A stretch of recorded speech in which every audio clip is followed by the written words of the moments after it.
Welcome to the Oakland Mayor and Council meeting. It is Wednesday, April 26th. Everybody, please look at your cell phones. Make sure they're on mute. And also, please refrain from texting, especially up at the dais. If you're up here, you should not be texting because it could be construed as a violation of the Open Public Meetings Act. If you're in the audience, please turn off the phone, refrain from texting because it is discourteous, disruptive, and it could also be a violation if you're texting somebody up here. At this time, roll call. I'll do my statement while you do that. This meeting is being held in accordance with the Open Public Meetings Law, duly announced, advertised, and posted in the municipal building. The meeting will adjourn no later than 10 p.m. unless the majority of the council members that are present vote to extend the time. And you'll notice that Michael, our borough clerk, is not here because his wife gave birth to, I can't say a little baby, a big boy, over 9 pounds, doing well. Everything family is doing very well. Baby is adorable. And Wendy is here, doing great. So thank you, Wendy. Yes, thank you, Wendy. Okay, roll call. Councilman Saliani. Here. Councilman Kamala. Here. Councilman McCann. Councilman Pignatelli. Here. Councilman Lasinski. Here. Councilman Talamini. Here.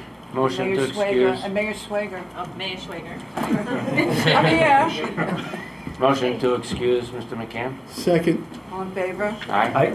All right, please stand and for the pledge and remain standing for a moment of silence. I pledge Allegiance to the flag of the United States of America and to the republic for which it stands, one nation, under God, indivisible, with liberty and justice for all. And as you remain standing for your moment of silence, this past week, the former Assistant Superintendent, Vic Rabaska, passed away. And he's at peace now, resting in peace. Wake was this week. Burial was this week. And our best wishes to his family, and we wish them well. Mark Piercy, it's his family, our police officer.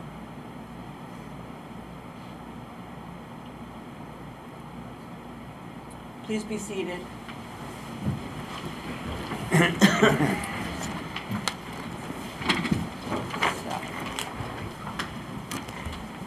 My mayor's message. I am going to announce this first because it was very exciting today. There was a rating of the top 30 schools in the state of New Jersey. And the 10th rated school is Manitou Elementary School. So it was rated, right, number 10 in New Jersey with an A+ rating, an overall rating of 99.66. That was, I think, math, social studies, and language arts. And attendance, correct.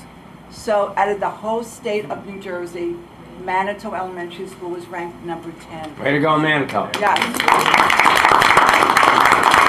principal, administrators, and all students at Manitou, excellent job. Last night I attended the school board meeting because there was discussion, I knew there was going to be discussion about the security in the schools. And I was pleasantly surprised because not only did they talk about the budget and also bringing on the security in the schools, but it was such a great shock and very pleasant to find out we have a quiz bowl team at Valley Middle School. I think it's 6th graders. And it's from the gifted program. And our quiz bowl team from Valley Middle School competed in a contest nationwide. And it was 100 questions, and they had to answer questions they said about math and trivia, and I'm looking at the school board members, and different activities and math. And our team won number 1 in the country. Wow. And they got awards. So last night they presented each of the children with a medal around their neck Beautiful. and a certificate and a trophy. It was so exciting. Can you imagine? Our Valley Middle School students, #1 in the country. And I'm going to repeat that. It's a national contest. So that was unbelievable. The second exciting thing was there was a logo contest among all the students throughout the district. And the young lady who won is a 6th grader at Valley. And I asked her parents if I could say her name on TV tonight. And they said absolutely. So congratulations to Avery Cruz, Oakland student, 6th grader, whose design for the logo for the Oakland Public Schools K-8 will be used. And I think Gina Caparo said it's going to be on all your stationery and the letterhead. So you will see the new logo designed by a 6th grade student, Avery Cruz. So congratulations, Avery. And they also discussed at the Board of Ed, they talked about the budget and the increase of what it would cost to have it's called the SLEO 3, School Law Enforcement Officers Class 3. So it'd be an officer in each of the 3 elementary schools and 1 at Valley Middle School, and it's all for the security of our children. And at the last meeting, people thought I was against it, and I didn't care about the children. And I said, no, I just wanted to read the agreement. I wasn't going to, I'm an attorney, I'm not going to sign something I never read. And so we have an agreement. And I spoke last night at the school board meeting stating that we are very lucky in Oakland. From day one, the schools and the councils have always worked together, regardless of party, regardless of who the superintendent was, who the council people were, who the fans. We've always worked together. And in many towns, you hear about the fighting constantly between school boards and the elected officials, fighting over parking, fighting over snow plowing, fighting over everything. And we've always worked together in Oakland, and we will continue to work together in Oakland. And I'm very thankful for Dr. Caparo. We have a very good relationship. She contacts me, I contact her, and today we spoke again. She says, could you please make the following announcement, which I'm going to make. If you have a child 5 years old on or before October 1st, 2023, and you want to register your child in kindergarten for next year, you contact the Oakland schools. So you go to www.oaklandschoolsnj.org. That's www.oaklandschoolsnj.org. Remember, if you have a child that was born on or before October 1st, 2023, and you want your child to enter school in September, you must contact the Oakland schools. If you can't go online and you're having trouble, you can always call the school board. And now we have some announcements of upcoming events. Softball clinic at the rec field on Saturday, which was originally 1 o'clock, is now 2 o'clock in the afternoon. If it rains, the softball clinic will be moved to the following Saturday. So it's this Saturday unless there's rain. Bergen County is sponsoring an autism symposium on Friday, April 28th. I just got this email. It's at 10 o'clock at 2 Bergen County Plaza Conference Room, sponsored by the Bergen County Division of Disability Services. If you know if anybody wants to attend, just go. It's at Bergen County, the Conference Center, 2 Bergen County Center, and it's autism seminar at 10 o'clock. There are 2 cleanups. Actually, it was very confusing. There's the Skyline Drive cleanup this Saturday at 9 o'clock, and they're meeting in the lower parking lot of Skyline Drive. They promised it will be ending by 1 o'clock. If it's rain, and it says to be decided. I don't know if they're going to work in the rain. Then I was just given this, that the Environmental Commission has a park cleanup. All the parks in town, Stewart Woods, Great Oak Park, etc. They also have a cleanup on Saturday at 9 a.m. to 12 p.m. and they're meeting at the Danny Delia building in the recreation complex. Also on Saturday is the spring bird watching walk. Now this is a little early. This is at 7:30 a.m. in Great Oak Park, God bless you. And meeting on Doty Road at Great Oak Park. It says bring binoculars and water. After the walk, meet at 9 a.m. at the Oakland Public Library for HBO Real Sports viewing of the World Series of birding. I guess that means bird watching. Also, also on Saturday, this is from the Oakland Green team, plant sale, which is continuing, and you can buy plants, and the plant sale is where? Well, you could do it online. Oh, you can do it online. You It's can buy online. plants online. It's online right And now. I guess they tell you how to get the plants. That's all on Saturday. Now, this is very serious, and daily I am getting complaints about the roads. So now everybody's listening because the roads are deplorable. And I am the first to admit it. They are awful. I can't even make excuses about the roads, but I'm going to tell you why the roads are so bad. There are reasons why these roads are so awful. One, PSE&G are replacing gas lines. Two, sewer pipelines are being installed for the 3 sewage treatment plants. And 3, the sidewalk project on 202. So it's sometimes there are road closures, there's, you have to go around potholes, you have to go around debris, you have to go around roads. And so a resident asked me, why are they doing it all at the same time? And I said, that's a very good reason, but the problem is, and the answer is very simple, we have no choice. The contractors schedule the work schedule.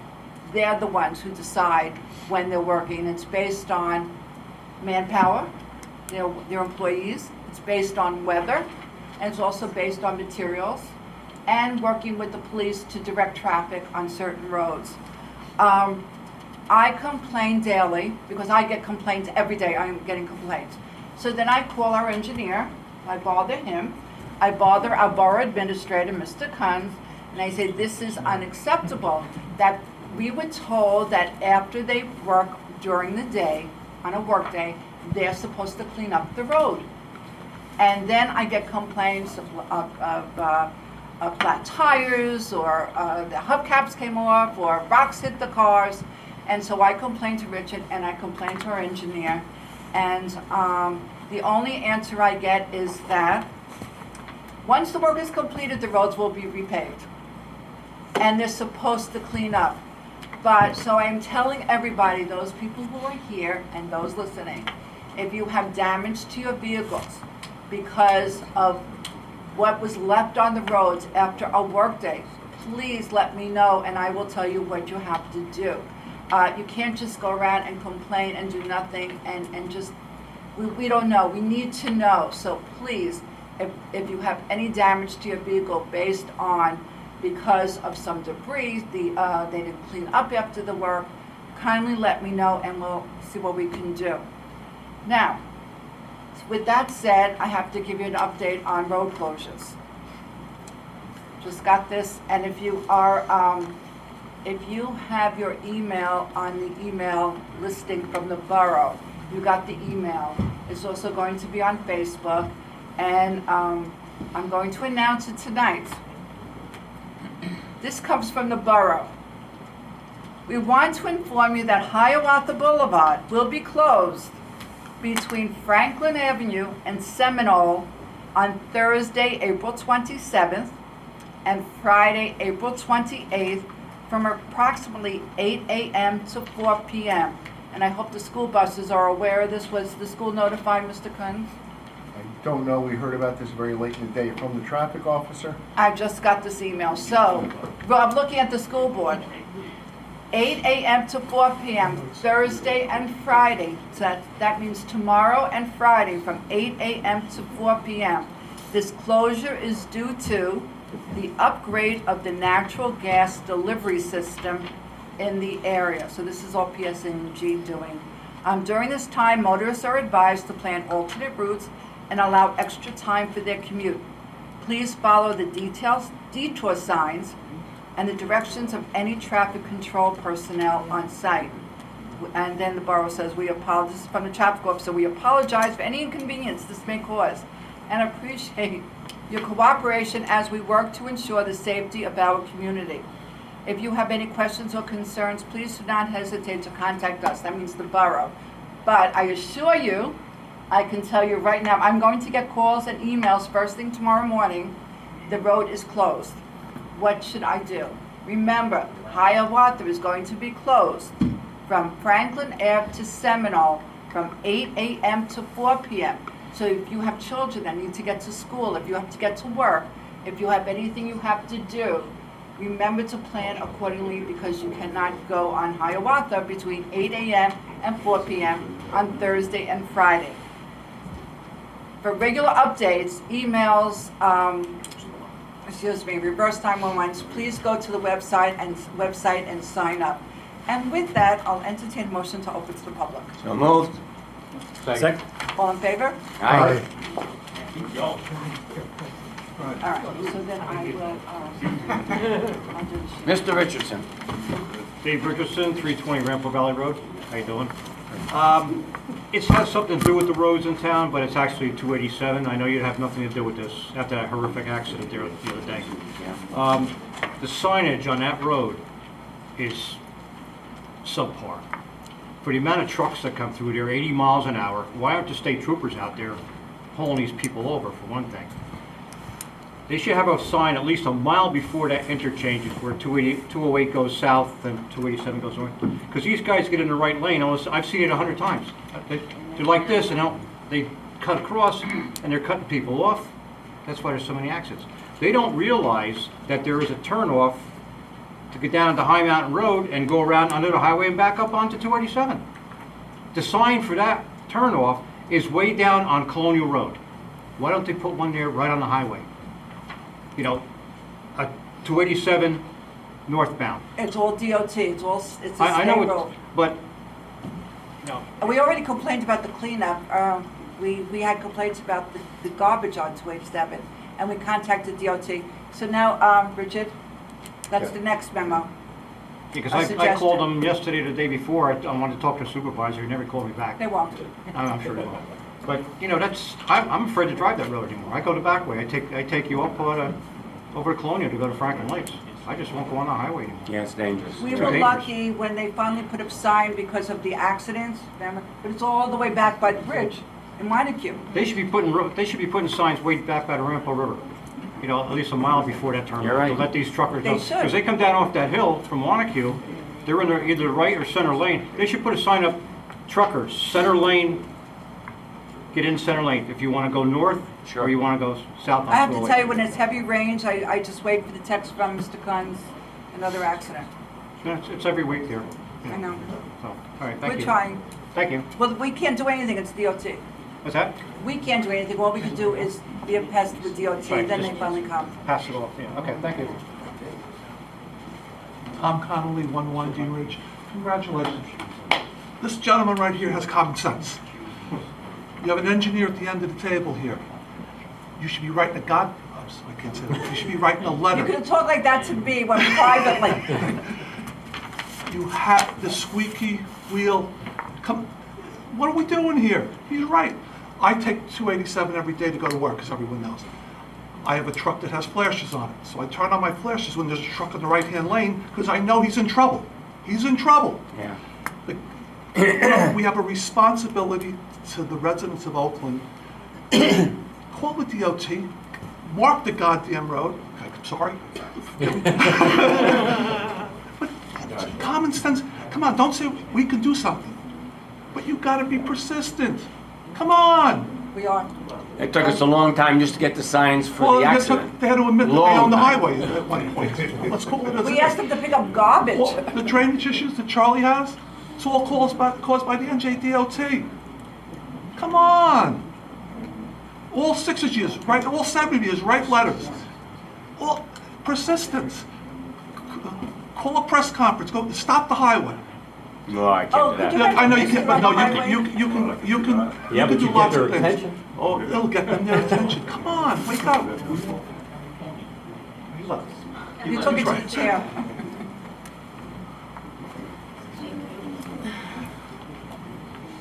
Mike Guadagnino, 34 Harper Street. I've been here a few times the past couple months. I really want to talk about what the big issue is, why we've been here, and what the issue is that's going on. It's not the cannabis issue. It's the behaviors of Mr. McCann. It's the berating of the residents. It's the way he talks to the professionals. It's the just the outright way he behaves when people disagree with him.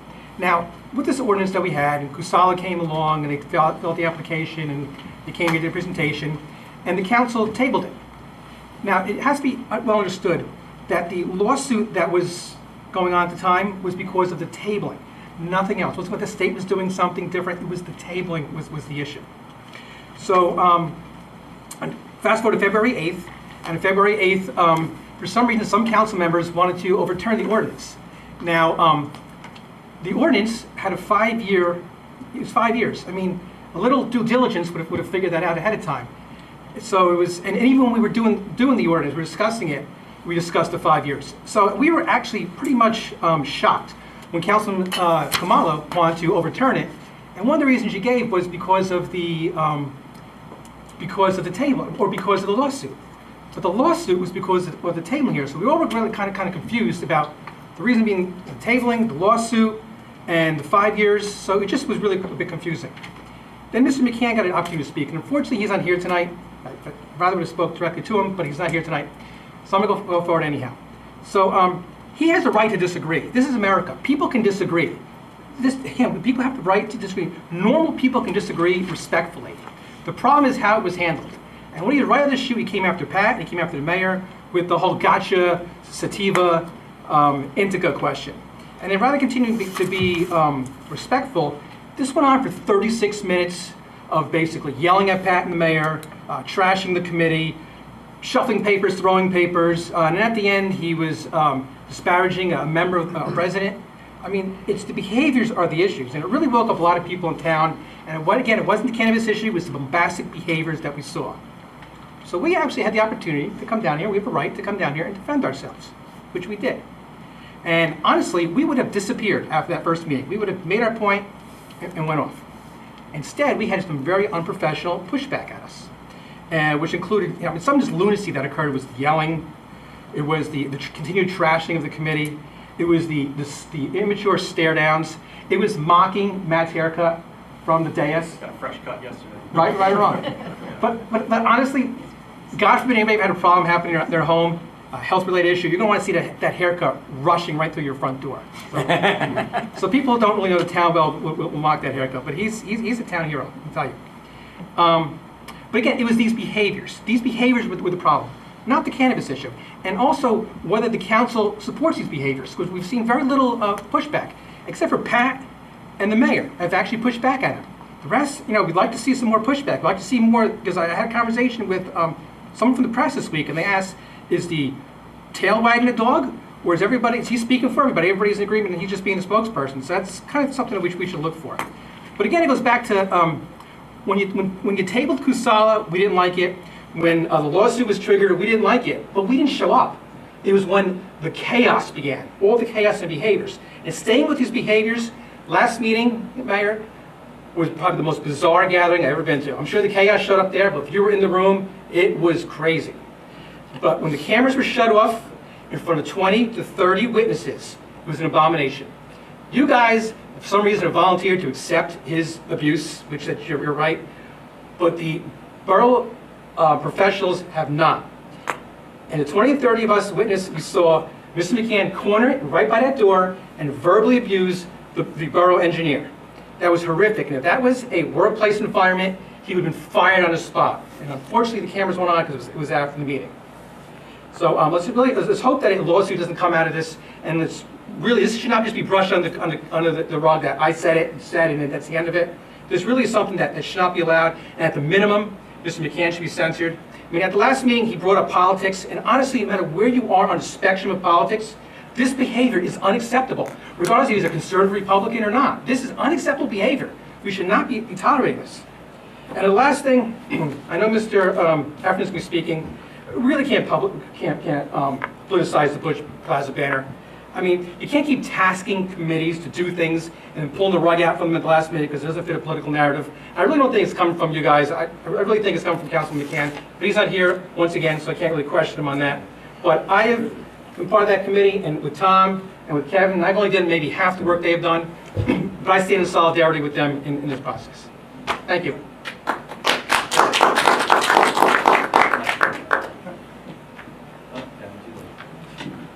Hi, Jerry Angermuller, 24 Lakeview Terrace, and I'm glad you mentioned it on the Environmental Commission, and we are hoping to have the cleanup in town this Saturday. So we've been in other years to Great Oak Park and Stewart Woods and picked up a lot of garbage. So we'll hope we don't get rained out, and if it does rain, I hope I will be able to post that on the Borough website to let people know. I'm also looking forward to the budget discussion tonight because I think there's too little discussion when this goes through, right? See in the budget in the newspaper, it says that just the municipal budget portion of the budget is going up $1 million, apparently. And half of that is for salaries and wages, and other. So I'd like to know what the other is, how much of that, what percentage is garbage, what percentage of that is contributions to the pension system because of the salaries going up. And I know it's not only Oakland. You look at every budget and everybody proposes they're going to increase it this year, they increased it last year, they increased it next year, and it's all of Bergen County, and you just wonder why, because these increases, it's like even if like during COVID, when people were having trouble financially and whatnot, it didn't seem that the borough considered, say, oh, well, maybe we won't give ourselves such wage increases because, people are having trouble, but I don't, so when you increase the taxes generally, ShopRite, for instance, of Oakland, they pay $500,000 in property taxes. I mean, they're going to get a real bump up, and then the prices at ShopRite, we have to pay more. I opened up my Cablevision or Optimum bill the other day. It was another $30 a month because Optimum, Cablevision, their property taxes are going up along with other, insurance and all their other expenses and whatnot like that. And you'd wish when you guys work on the budget, you think 1 year is good, and then another $1 million increase, and next year another $1 million increase, and throughout town it just kind of pushes inflation altogether. So you would wish you would kind of look at that more closely. So I'd like more detail about just what portion of this increase. Well, there'll be a discussion on that. Yeah, I just wanted to let you know, rather than just say, okay, can we pass it? Yes, I think people deserve to hear some more detail. But just so everybody understands, you were an employee, in fact, you did payroll, so wages are statutory, the unions. Well, so for you to say... No, statutory, the laws can be changed. You can change the contract. The laws can't change locally, the laws are changed either statewide or employment or federally. You were the payroll person, So the you know that. contracts can be negotiated. They can be, and you know that too. Well, that's what I'm talking about. The negotiation of the contracts, change of the ordinances, on non-union employees, those things can all be adjusted. Yes, they can, as you are very aware. You were the payroll person all those Exactly. years. Yeah, I know. I've had to watch it year after year. So why does it keep going up and up and up? Because, the price of everything goes up because the government pushes it. So I'd be glad Nothing is going down, everything is going up. Well, maybe the government can start, and maybe the government can kind of level things out by negotiation and by ordinances and regulations, so they can try to calculate. Well, Thank you. Thanks.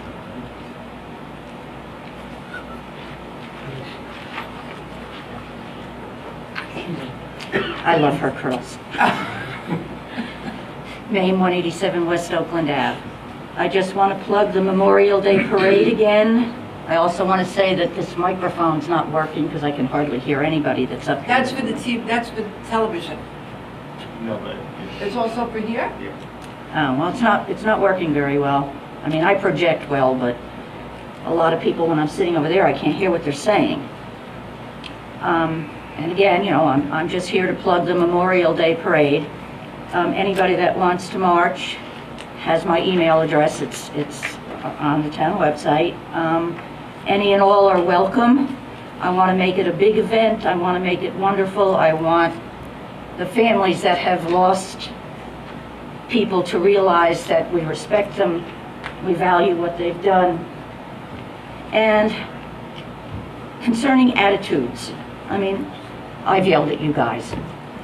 I put you up here to do something, you know, and I want it done. So I come here and I yell. Not yell, but make my feelings known. Today I had a very upsetting morning. I went into Borough Hall. Of course, I'm always greeted with love and respect. And when I left Borough Hall, I decided, I'll go to the library and see if those guys want a cup of coffee or a bagel. So I went in and I asked Miss Debbie, you want a cup of coffee or a bagel? I'm going to the bagel shop. Oh, no, thank you. Miss Carol was behind the desk. I asked her, oh, no, thanks, ma'am. I didn't see Peter anywhere, so I stuck my head around the corner. I didn't see him. Diane Delgazo was working on her computer. And I said, Diane, do you know where Peter is? I'll go and get you guys coffee. And she started yelling at me. How dare you come back here? I mean, she made McCann look like a sick kitten. All I was doing was asking if they wanted a cup of coffee. I can't go in Borough Hall. You can't come back here. What is this about? I have no idea. I cannot count how many times I have barged in on Rich and barged in on Dave. I got a problem. I need help. I'm always met with a smile. What can we do for you? This is the way it should be. Must have been due to something else. Huh? It must have been due to something else. Me? No. She must have had another problem that... Well, she's known, the townspeople have called her the, And don't say it. On television. it's not a swear word, but it's not nice. All right. And I didn't give her the title. Yeah, we don't want kids listening to that. Yeah, but, well, that's where it came from. And that's unacceptable. Yes. And you guys should handle this. She's a borough employee. So did you find Peter? Yes, and I told him about it. Oh, okay. And you know what? He goes, well, you know, I think he's scared to death of her myself, but that's a whole other problem. That's for you guys to handle. Excuse me, Richard, does he come to the department head meetings? I'll address it tomorrow. Okay. And frankly, this is a personnel matter. I'm not really saying anything more about it. That's Yeah. why you're not going to say names of anything. Okay. Well, everybody knows. Okay. And again, please, I want everybody to get involved with the Memorial Day Parade. Come Veterans Day, I would like everybody to be involved and show their respect to our veterans. And I'm easy to get in contact with. I don't yell, unless you're sitting up there. I mean, I go into ShopRite and people come up and hug me. Oh, we miss you at the library. It's not the same without you there. And then I got people, I walk. I have people stop their cars. We watch the council meetings because of you. So, You give us the ratings. It's a YouTube channel. yeah, that's what I do. I go, I want you to. Okay, thank you. And I mean, you guys really do a good job. You got to get the taxes under control. And if I come up here and yell at you again, it's for a reason. Thank you. We love you. Have a good night. Constructive criticism. Yes. I'll take your coffee. Jody Gaffredo, 44 Sioux Ave. I'm in. I just, how can I follow that? But You can't. I wanted to thank Eric Kamala, and I would thank John McCann, but he's not here tonight. I'm disappointed that I didn't hear back from you, Mayor. About what? Access for All, we had an issue with the Indian Hills presentation that occurred here in Oakland, because Indian Hills is in I Oakland. contacted them. Didn't hear back from you.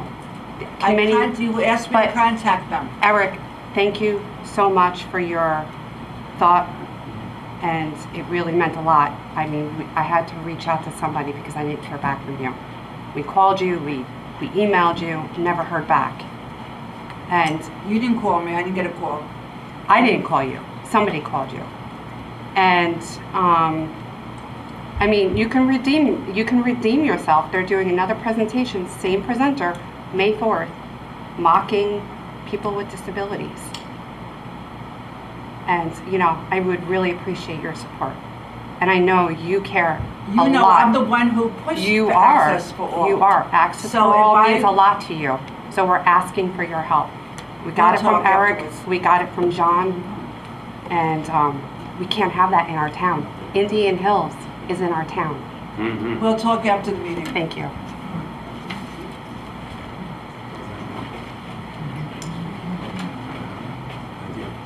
Ann Cedar, 33 Winding Ridge. I want to thank you for listening at the last meeting. I see in the resolution 23-136 that you guys added that second ballot question. I think there's a typo on it. It says retail of sale. I think it's supposed to say retail sale. Sale or sales? It says for the retail of sale. I think it's supposed to say retail sale. That's probably a typo. Yeah, so I think there's a typo there. Still don't think we need the ballot questions. I'm still not sure why we're doing it, so I'd love to know why we're doing that, but I at least appreciate that the second question has been added. With respect to the ordinance, 23 Code 905, so I just had a couple questions about that. I was looking at, under the short-term rentals, under Section B, it says that the rental of a room or a portion of the premises for any term is not permitted, and I wasn't sure what the reason for that is.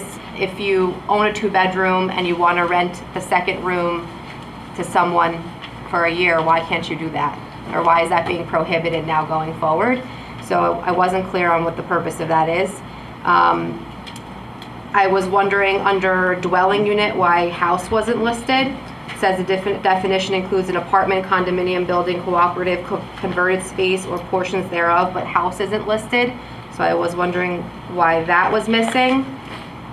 I think there's a typo under housekeeping unit. I think it's supposed to say in the applicable reported and unreported decisions, but it says report.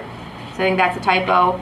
And I wasn't sure why it says the reported and unreported decisions of the New Jersey Superior Courts. It's either going to be New Jersey courts, or it has to be added Supreme Court, because that's where the main decision is from, the Supreme Court. So I wasn't sure if that was also a typo. And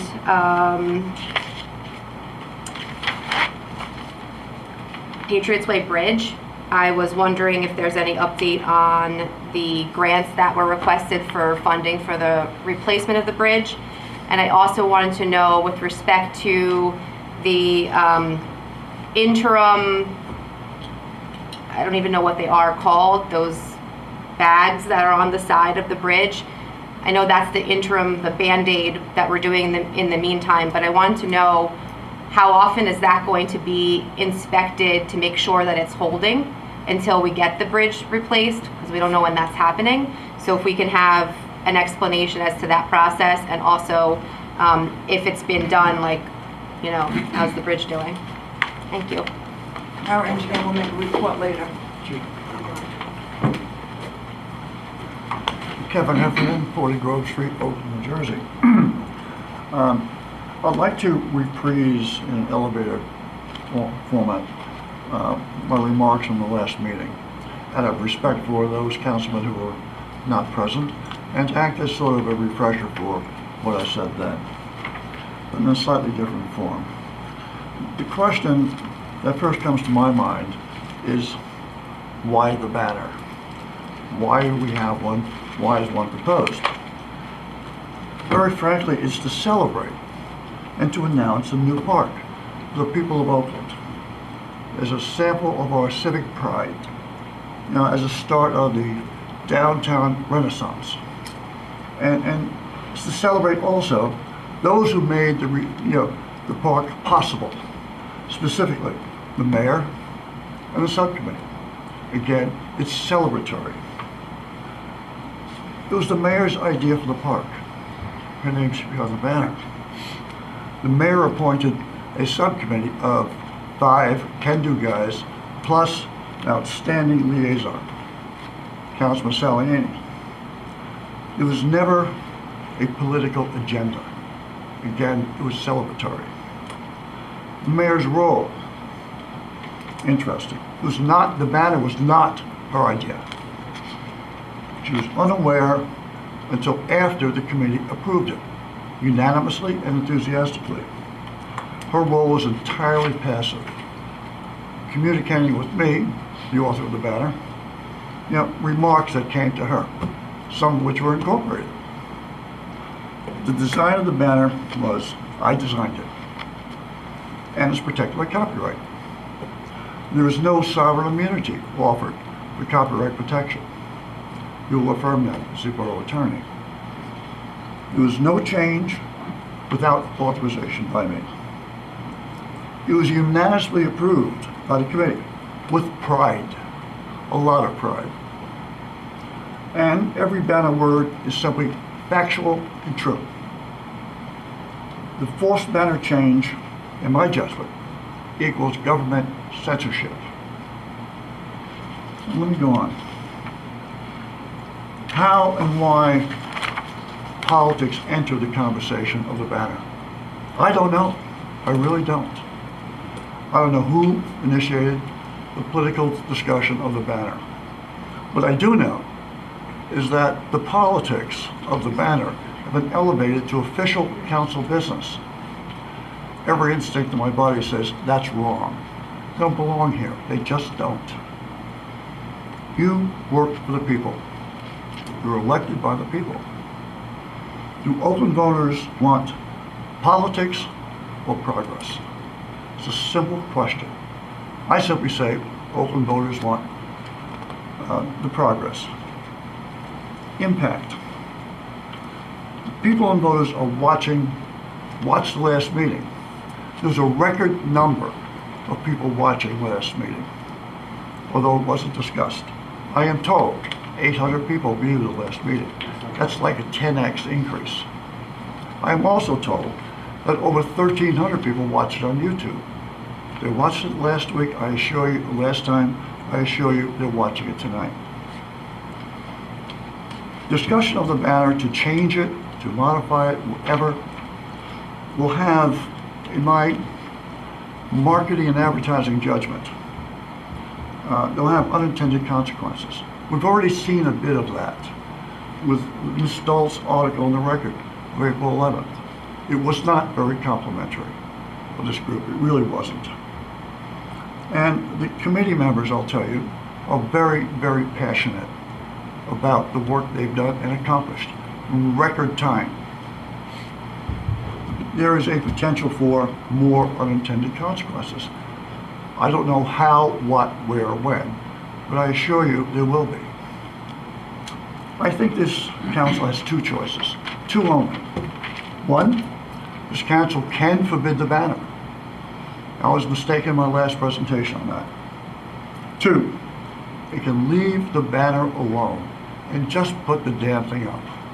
Simple as that. And recognize the celebratory nature of the banner without politics. Choose, you have choice, and these choices leave you with some interesting aspects. One, you can choose for the people of Oakland, not for the party. Two, you can choose to celebrate the accomplishment for a town who's not known to do anything quickly. Above all, choose Oakland progress, civic pride above politics. Thank you very much. I wasn't going to talk tonight. Hello, Matthew Nice Goodrich. haircut. Thank you, 72 Hiawatha. Just so you know, the PSE&G work doesn't end at 4, I promise. Oh, it It's like doesn't? 6. So look forward to those phone calls. So the last meeting, I'm going to touch on what Mike had said.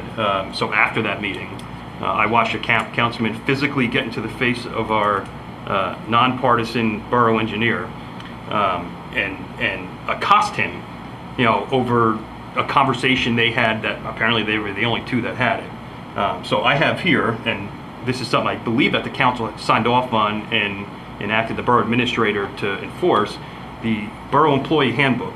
I'm going to assume that you guys are all borough employees because you receive W-2s. That makes you borough employees. So that makes you have to work under this borough employee handbook. I got this handbook when I was hired as an employee here in the borough. And it says employees have a right to a safe workplace free of discrimination, violence, harassment, and conflict of interest, and have an obligation to conduct themselves consistent with these policies. The Borough of Oakland has a no-tolerance policy towards workplace wrongdoing. Furthermore, I'll just go to page 9 here.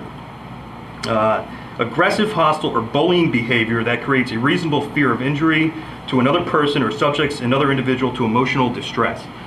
So I physically watched Councilman McCann get into the face of Mr. Ukemic at the end of a meeting. All right, and there's a few people on the dais that saw it too. And the fact that it hasn't been, well, I mean, I don't know what happens personnel-wise. All right, but I'm assuming nothing has been done about it. And I'm curious why. He's an employee. He's held to the same standards as your borough administrator, your CFO, all the way to the lowest laborer for the DPW, to a crossing guard. Same standard. And the fact that you guys, week after week, I'm maybe coming here for 3 months straight now, just stand here and you just let him do it. You just let him attack residents, attack other council members. I'm curious, for those of you that were on the council, I don't think there's many that were here prior to Mr. McCann moving to Oakland, who pulled your strings then? Because clearly he's pulling them now. And I want to know why, and it's not funny, because clearly you agree with him if you just allow him to continue to sit here and do it. So I would love tonight, since he's not here, maybe during your open discussions, you guys could actually, censure him or do something to show the residents that you're listening, that you actually care, because the longer you sit up here and do nothing about it, it's going to look really bad on you. I started a Facebook poll a week and a half ago with a simple question: should Oakland recall Councilman McCann? Yes. 72 votes, all right, 68 yes, or no, I'm sorry, 69 yes, 3 no. It's coming. It's coming.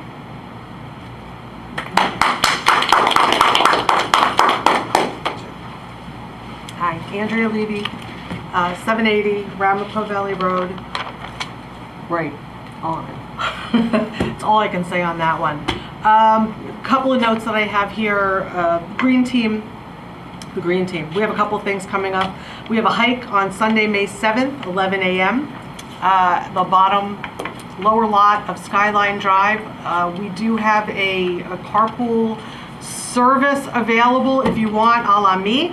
Anybody who wants to sign up for carpool service can call 201-739-8278. We are also holding a Green Film Festival. Outdoor event will be June 3rd. The 4th is the rain date. There will be an EV show, so anybody who wants to check out electric vehicles can do so. There'll also be a green fair with assorted green, not necessarily the color, but items.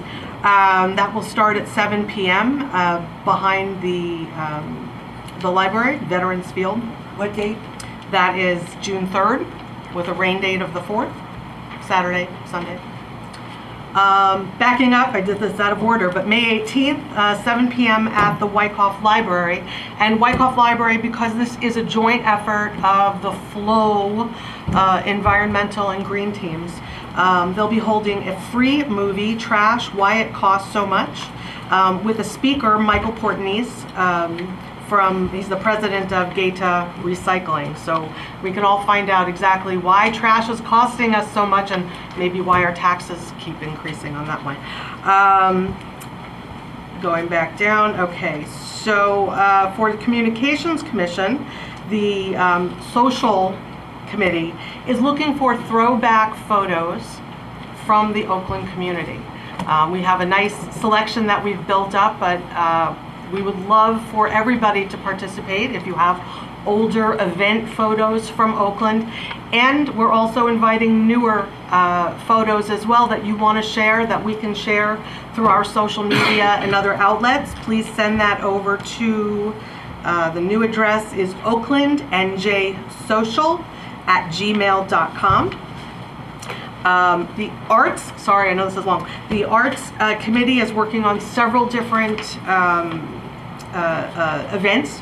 The next one coming up is this Thursday. We have an open mic event being held at Real Brave. Anybody who'd like to sign up to perform, whether you're singing or playing an instrument or reading poetry, we would love for you to come down and participate in that. And that will be an ongoing monthly event that we're holding, typically third or fourth Thursday of the month.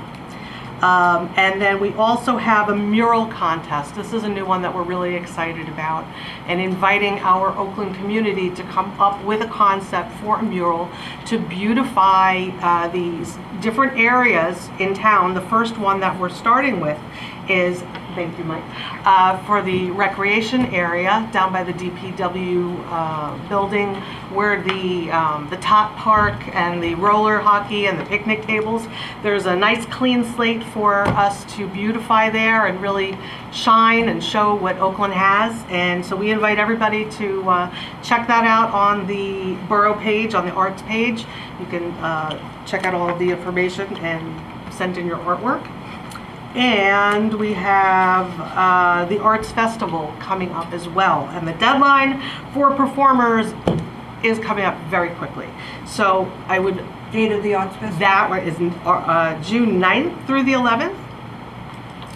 We're looking for artists. If you are an artist and you have paintings, sculptures, photography, if you're a performer, whether you're a singer or a band or maybe you're a juggler. There's no definition here. It's entertainment. We would love for our Oakland entertainers to step up and artists to step up and show what you've got to the Oakland community. We're also working on some other venues for people to show their works up as well. Just to follow up on, off that, new hat on, follow up on the last meeting. The water filling station was a question that came up that hasn't been answered yet. I know short-term rentals is something that's being discussed, and I just want to throw out there that they should too be responsible for the lead inspections that rentals have. If you're going to have people coming in and out of these homes, you want to make sure that the lead inspection is done. Additionally, a fire inspection has to be done. A yearly permit, if they're going to be doing any sort of, short-term rental, there should be some sort of permit that a business owner, it's a business. If you're renting out your home on a less than a 1-year basis, that's a business that you're establishing. I think they would have to have some sort of business permit. And I would ask, is there any possibility of charging an occupancy tax as a hotel might? Is that something that we'd be able to do? If we're going to allow people to do this, maybe that's something that the borough can earn a little bit of money to offset our taxes. He's not here, so obviously this is the quietest he's going to be. There's not going to be an apology today, but perhaps next time. The roads announcement, I want to thank whomever sent out Wendy or Rich or whomever came up with sending out the notice today of what's going to be happening tomorrow. A big round of applause and thank you for that. And I will say the online community thanks you for that as well. But there's one other thing. It's not just the communication, it's also the signage, okay? Because I can even say from my own experience this week, coming down Franklin Avenue midday around noon, and Lakeside is wide open. There's no signage there. There's nothing that says there's any type of construction coming up. And I'm just moseying along, going back to my house on the other side of town, and you get to where it splits off and dead stop. No direction, just road closed. People circling in the area because they have no clue where they are. It's very, I live here, I get it, I know where to go. But people who are coming to town don't necessarily know the roads and how they go. We need to have better signage. If we're going to have roads obstructed in any way, there has to be signage that points you in the right direction. There's no excuse for it, really. I mean, it's the simplest thing that we can be providing the residents, and we can't get that done. Excuse me, Richard, who's in charge? Because I noticed today, it dawned on me, There's still signs that say right lane closed on 202 where the sidewalk construction was, but it's not closed.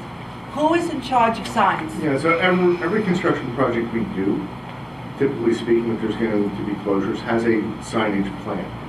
All right, that comes from the Borough Engineer's Office. There's construction inspectors that are meant to, working with traffic control to make sure that signage is proper. So if there's an issue there, I think I would start with John in terms of following up with the inspectors and the contractor and making sure that it's proper and that it's of utility to the motorists, right? Because if they're in a location that does no good and it just ends, that's not the motorist benefit. So if anybody sees signs that should not be there or signs that should be there, please contact me, and then I will make sure that the right person knows. But like I said, all of a sudden there's right lane closed on 202 where the sidewalk project was, but there is no right lane closed.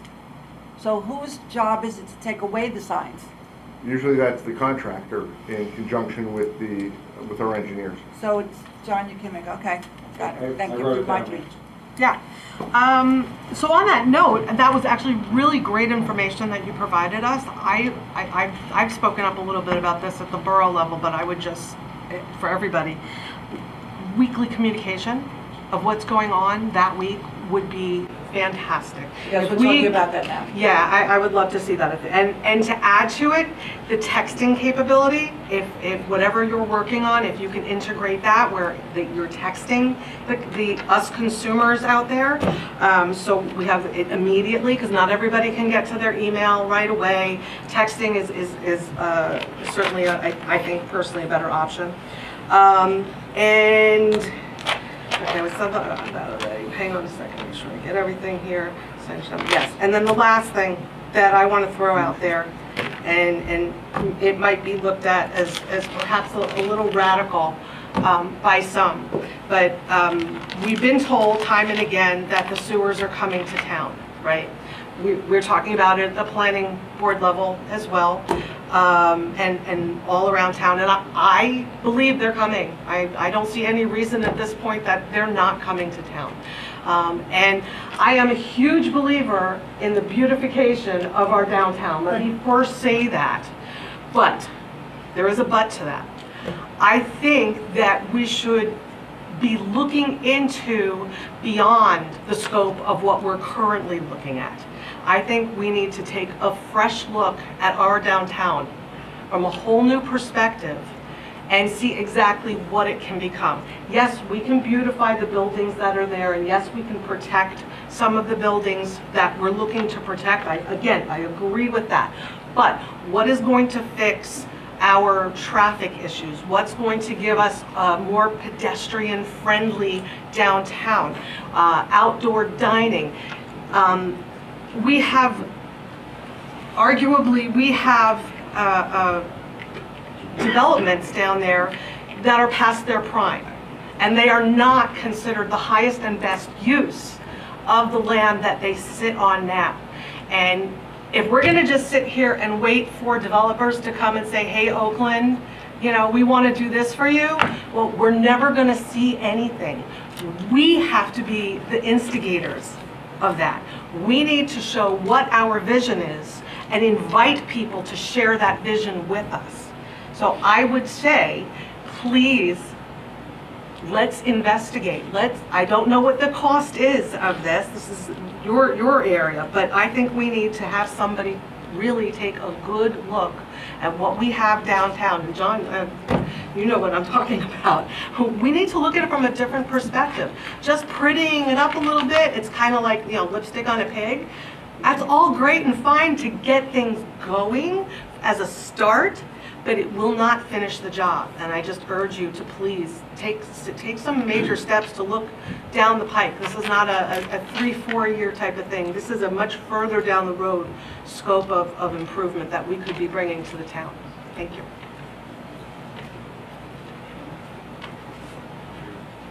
How you doing? Dan Galea, 7 Flutum Road, Oakland. I just want to bring up Tuesday night, May 2nd, from 6 to 8:30 at the Firehouse on UFO.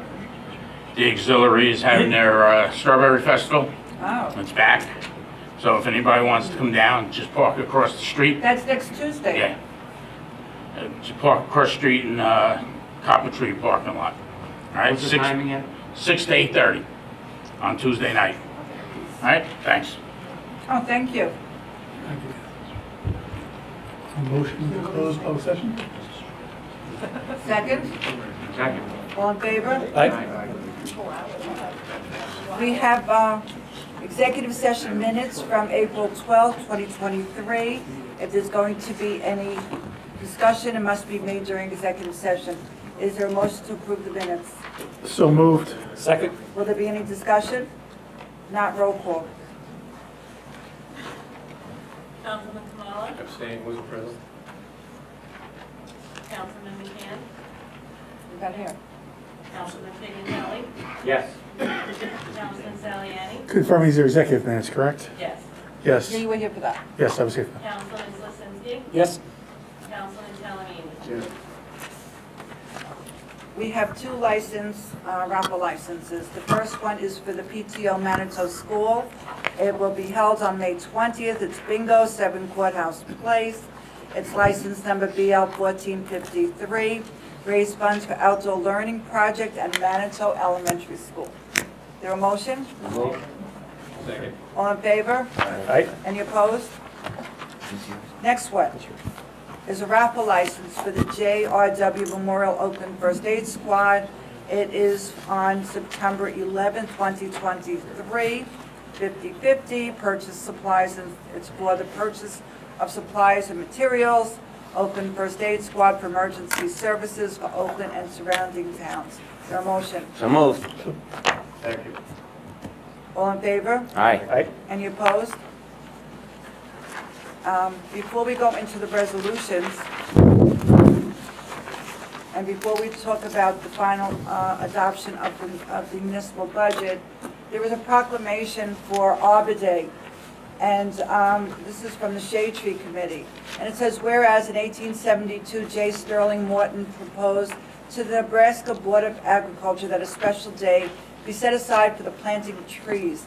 And whereas this holiday called Arbor Day was first observed with the planting of more than 1 million trees in Nebraska, and whereas Arbor Day is now observed throughout the nation and the world, and whereas trees can reduce the erosion or our precious topsoil by wind and water, cut heating and cooling costs, moderate the temperature, and clean the air, produce oxygen, and provide habitat for wildlife.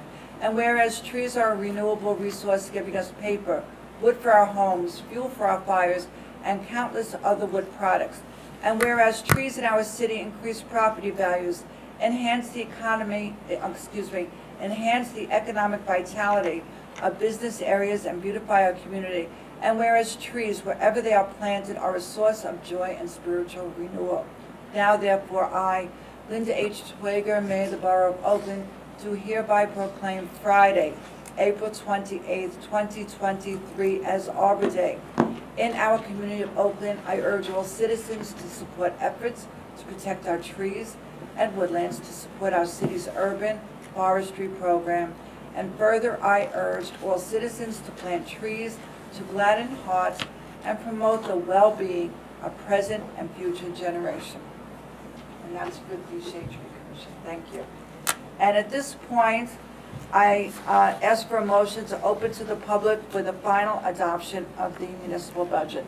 So moved. Second. All in favor? Aye. This is the time to ask about the budget. Jerry? Jerry? This is the time.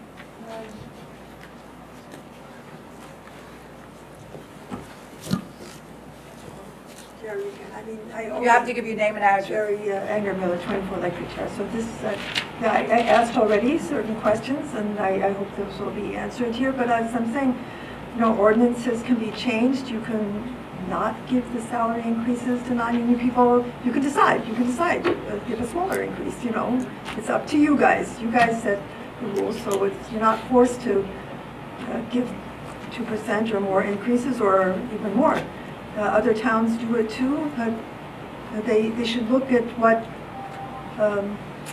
what the necessity is of the town and what the expenses are, not just Opposed, okay, every year we're gonna go up and up and up. It just, so that's why I'd like to know, what you guys have to increase, what perhaps you don't have to increase, and just in general, there are a lot of things. I mean, you guys know what the line items are. Right, okay, thank you.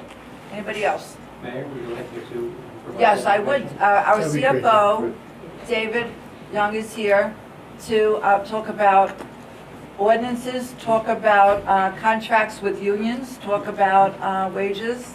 Well, we're not going to talk about contracts with unions, but we are going to talk about the we'll recap the cost drivers in the budget, which we did at the original presentation, to make sure everybody has an understanding about what's really going on with this budget and driving the budget increase, and kind of extract some of those things so you'll have an understanding of where we are without those and how modest those increases are. David? So starting with salary and wages, our collective bargaining agreements, they run through 2024. They drive over 90% of our salary and wages, including steps and the agreed to increases. They're going to push the budget every year by 3% on the salary and wage side. The other two drivers that are in there are accumulated absence. We've got some significant retirements coming within the police department over the next 2 years, and they are long tenured people with the typical large accumulated absence payouts. So we had to increase our budget for that, so we had the monies available in our reserve to pay out those people when they do retire. We also reallocated from a shared service for construction official into salary and wage. So it was in OE, it's now in salary and wage. The amount isn't significant in terms of the increase, but it does look like it's a bigger increase on the salary and wage side. So you take the two things out, our increase is what we thought it would be, 3%, mostly driven by the collective bargaining agreement. On the operating side, we've talked about this, there are 5 things that are driving over $800,000 of the $900,000 increase. We have a $196,000 increase in library, that is statutory $750,000. We have a $186,000 increase in solid waste. That is industry-wide. You probably heard the governing body talk about the fact that we had one company bid. We're not suggesting anything involved with that, but we do reach out to the state constantly saying you have to help us get more competitive pricing. But we do get what we get, and in this case it's $186,000. Pension increase. This is state-driven. It is not an option, not a choice. Increased by $225,000 this year. The BPU increased the tariff for all of the providers for electrical or gas or things like that. So that increased our costs. We saw it immediately. They increased it in October, November, and December. We saw the increase. That's up $60,000. And finally, health insurance. It's up $140,000, half in liability, half in health. We're just thankful that we weren't part of the state health benefits, because towns and state health benefits were seeing 15, 18, 20%, 25% increases. So what we are challenged with what we have in terms of these increases, a lot of it is outside of this governing body's control. The balance of the stuff that's inside the budget, they squeeze really hard in terms of department head meetings and working with departments on how to do things with what we have, or in some cases less. There's risk there. We're talking 5.8%, inflation over the past year, and our OE budget outside of those 5 items is going up by about 2.5. So there's risk there, and only going up that much when the cost of goods is going up that much higher. So Jerry, those are the key drivers that are pushing this year's budget. It's not pretty, but it's being driven by a lot of outside things. Thank you. I'd also like to add that the municipal budget only makes up 25% of the municipal tax. Yeah. Jody Gaffredo, 44 Sioux. Just curious, how much did Rampo Indian Hills school budget contribute to the increase in tax? We haven't got an official statement from either of the school districts, so I can't tell you. It will be July, August, before I have all those numbers from the county, the 2 school districts, combined with ours to be able to give you a full picture. So last year, there was a lot of spending last school board. This school board seems to be more, fiscally responsible. But this is really important why you need to attend Ramapo Indian Hill board meetings. Because last year, they did a lot of spending, a lot. So, thank you. I attended the school board last night and listened to their budget, and it was very well. Thank you. It was very nicely done. Anybody else? Motion to close. So moved. Second. All in favor? Aye. A motion to approve the budget, adopt the budget. Second. Roll call. Councilman Kamala? Yes. Pignatelli? Yes. Saliani? Yes. Swasinski? Yes. Palomino?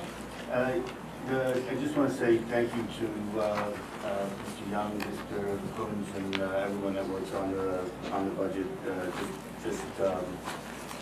It's a difficult process. It goes on for a long period of time, and they do everything that they can to make the impact as little as possible for the borough.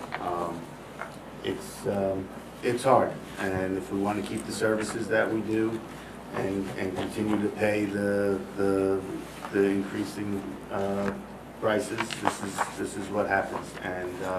But they've looked at the budget. They've looked at the budget again, and they looked at the budget again, and this is where we are.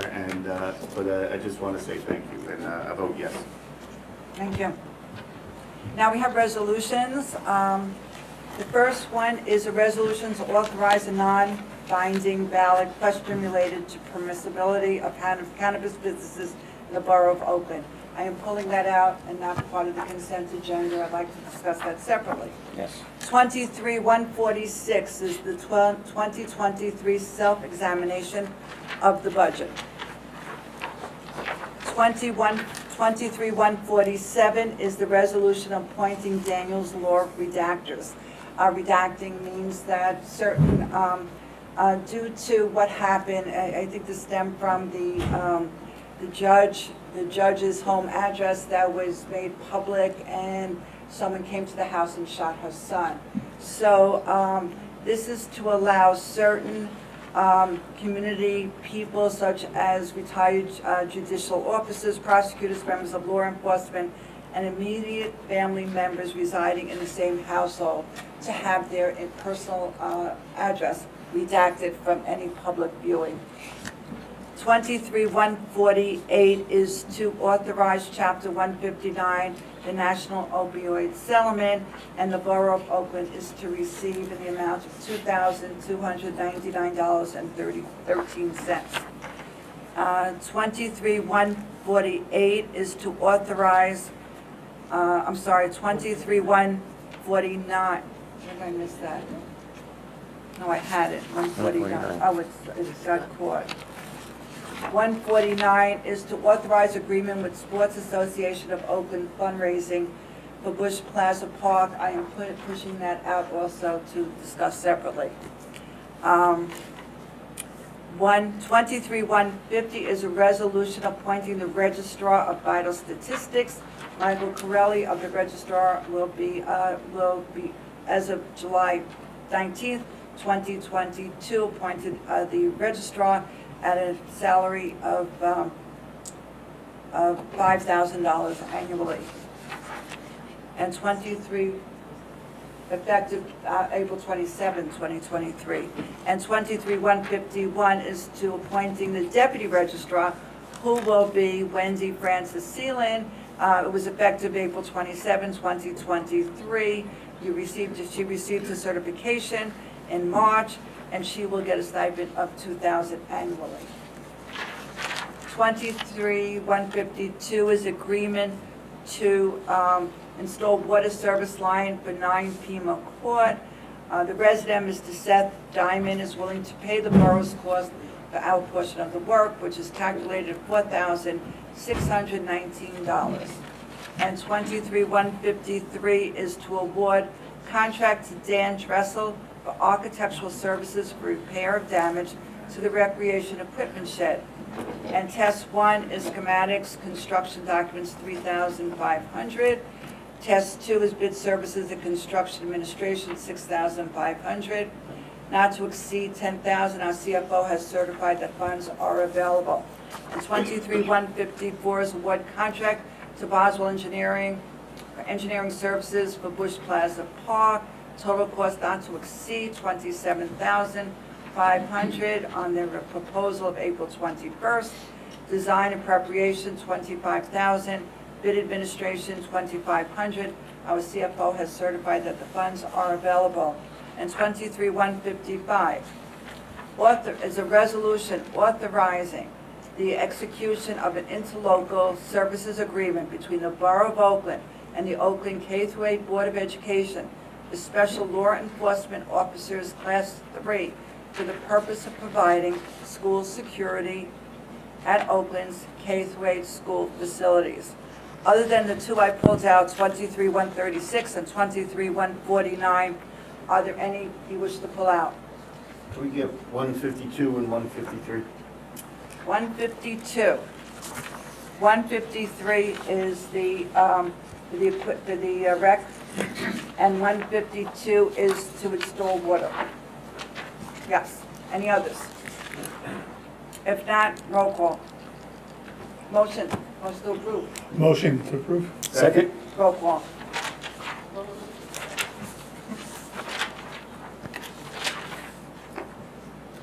Councilman Kamala? Yes.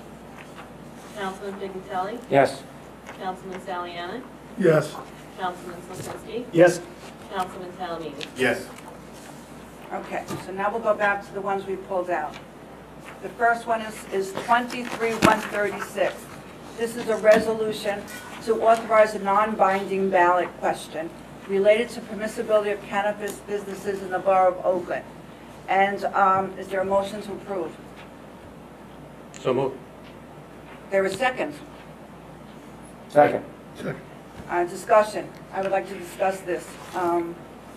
I personally think it should be held for Mr. McCann. It was his idea, though I haven't decided, I haven't even thought, I can conceive of why we're doing this now. We have this ordinance in place for the next, we're down to 4 years. This would be more appropriate at the end of the ordinance. We do have businesses in the next 4 years that we can do businesses in Oakland. You're putting this as a ballot question, and I think the most important ballot question we have is to our open space tax, which is very vital. So it's either my suggestion, and I'm just throwing this out, I don't have a vote, either we table this until Councilman McCann comes, because it was his idea, nobody else had thought of this, or you vote on this now. So I'm open for discussion. I'm sorry. You go first, Russ. Mayor, that makes sense to me. I don't think we adjourn it or whatever we do, I'm not tabling it, but until Mr. McCann is here, I think that would make, unless we're under some kind of time constraint, but, I mean. 4 years. No. No, 180 days before the general. 81 days before the election. 81? I mean, maybe it makes sense. I mean, it was something that Mr. McCann was, it did start from his end of the day, and so. maybe So are that's a you good- asking to table it? Is it not, I don't think. Are it's we tabled. moving to the next You can meeting? make a motion to move it to the next meeting. Yeah, I would make a motion to move it to the next meeting and maybe discuss it more. Is there a second? Second. And how do we vote on it? As a roll call? Yeah, it's Roll just call. it's a resolution to move to the next meeting. Okay, roll call. Councilman Kamala? Yes. Councilman Pignatelli? Yes. Councilman Saliani? Yes. Councilman Slizinski? Yes. Councilman Salamini? Yes. Okay, the second one I wish to pull out is 23-149, to authorize agreement with the Sports Association of Oakland fundraising for Bush Plaza Park. The reason why I pulled this out is because I wanted to explain to everyone so you understand. The SAO is like a bank, and because they're a 501c3, so if Bush Plaza does fundraising, people will be able to make their donations and checks payable to if I'm correct, SAO. SAO will then give the money back to to work with the borough. That is correct.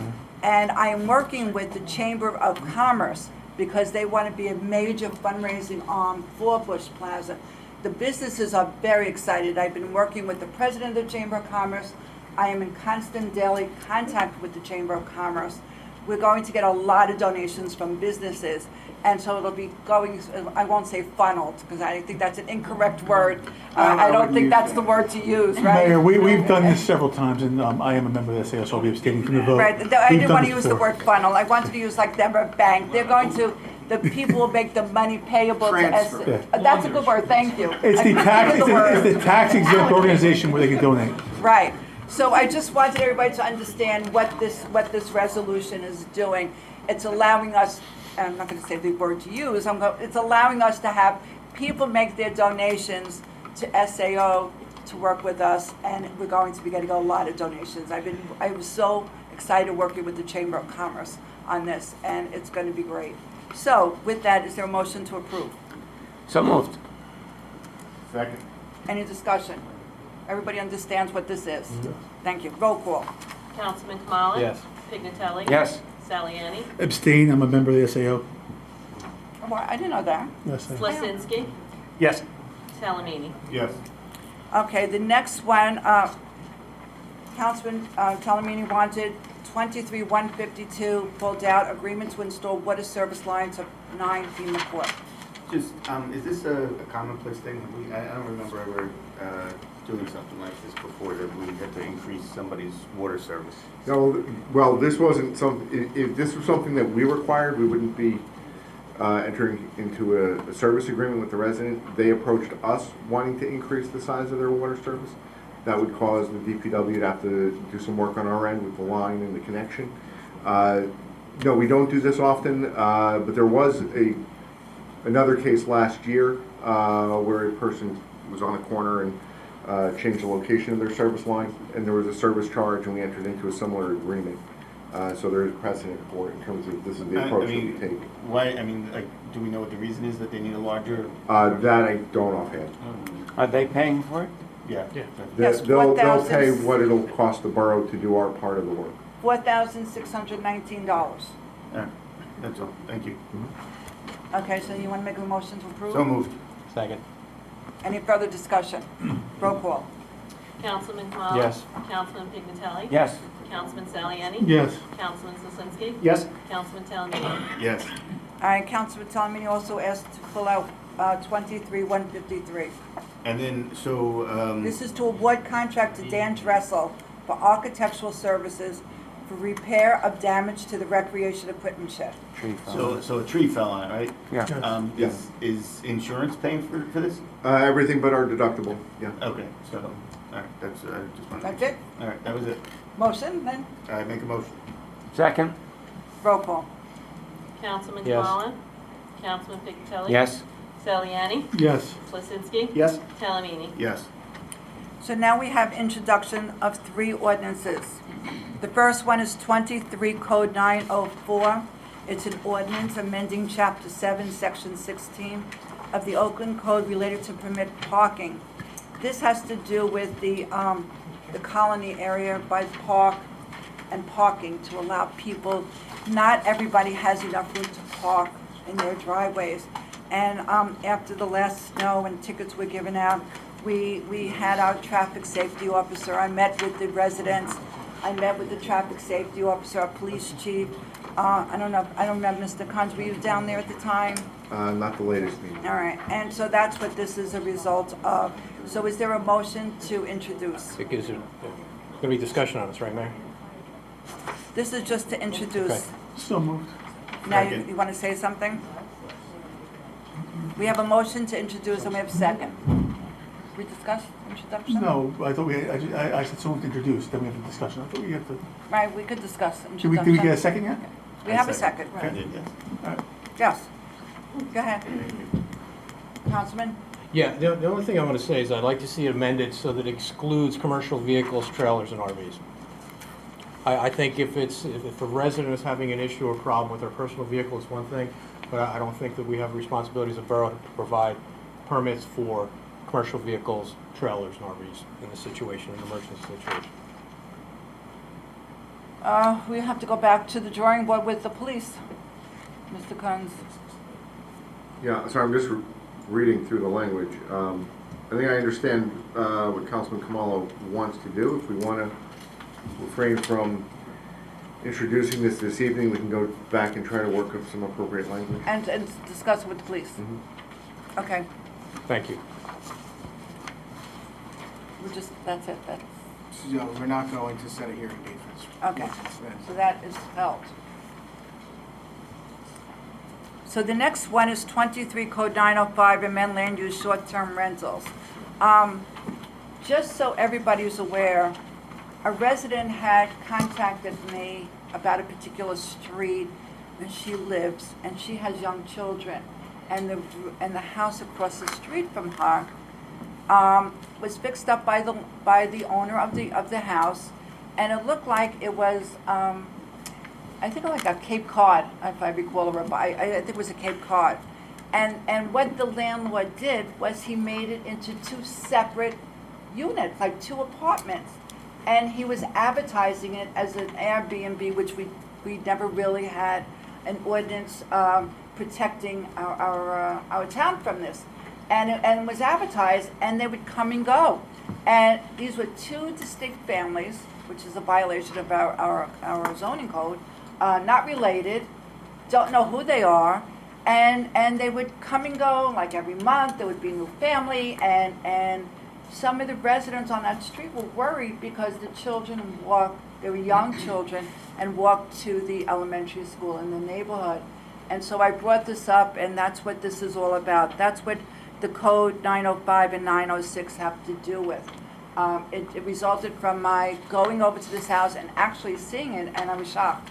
And if the resident had not even contacted me, and if I didn't go there, it wouldn't have happened. So that's what this is, and now we have to really look at the ordinances.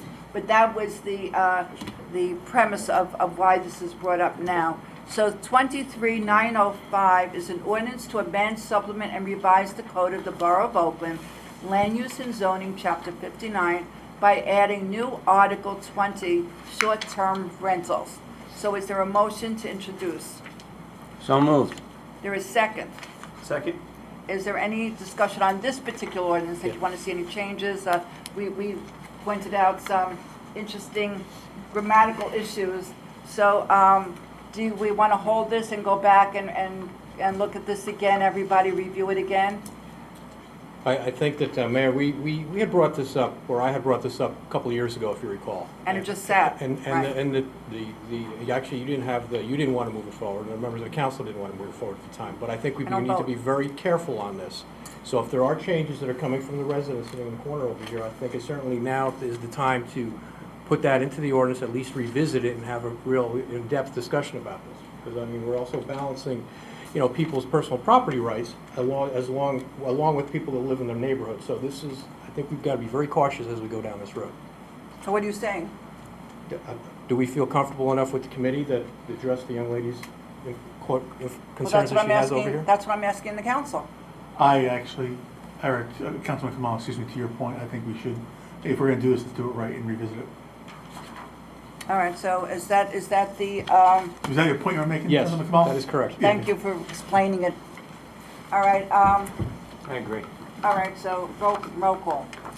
Councilman Kamala. Roll call. Going back, is it roll call or just a No, it's motion? not a roll call, this is We're just not going to set a hearing date. All right, just not set a hearing date, but it could go back to the drawing board and Yeah, and I'm guessing then we'll do the same for 906. yes. Correct. Yes, so we'll just not even bring that up, right? Yeah, you don't have to introduce an ordinance on first reading. Good, thank you. That's why we have a borough attorney who knows municipal law.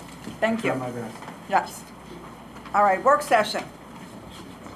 Bush Plaza banner. Mr. Kunz. Well, just to basically set the table here, the Bush Plaza Ad Hoc Committee would like to put a banner in Bush Plaza announcing the upcoming park development project. And I think the issue on the table is regarding the specific wording of the banner. And with that, I'm just going to turn it back to you to lead a discussion with the governing body. All right, so I'm listening. Yeah, I have a comment to make. First, I applaud the committee. That I know they did a lot of work on this, and thanks to Councilman Saliani, I know he spoke to me about it. I asked him questions, and he gave me some good answers. It's a shame that some people think that this turned into a political discussion. I mean, let's face it, whatever we do up here involves politics. The banner is going on municipal property. So I understand, I appreciate what Mr. Heffernan was saying, that he copyrighted it, but you have to understand, before we allow anything on municipal property, the council has to approve the wording, just like we do with things that, banners that were put there before, years ago. We always approved it. I don't discount the work that the mayor has done also, but Mayor, I would think the mayor and council would be appropriate, but are you steadfast that, do you think it should be Mayor Swager? We all know, everybody in town knows the mayor is Mayor Linda Schwager. Who doesn't know that? I'll be honest with you. When I first saw it, it just said Mayor Swager. And I said, no, it should be Mayor Swager and council. So then when I heard that there was an uproar on this council that my name was attached to the mayor, I went, I go to all the mayor's meetings, and I called, and I asked around, and I said, when there's something that says mayor, do you put your name after? They said, absolutely, you're the mayor. And any sign would say Mayor Swager. It doesn't say just mayor, it says Mayor Swager. Or if it was in Franklin Lakes, it would say Mayor Kawadi. Or if it was in Wyckoff, they changed annually, it would say the mayor and the name.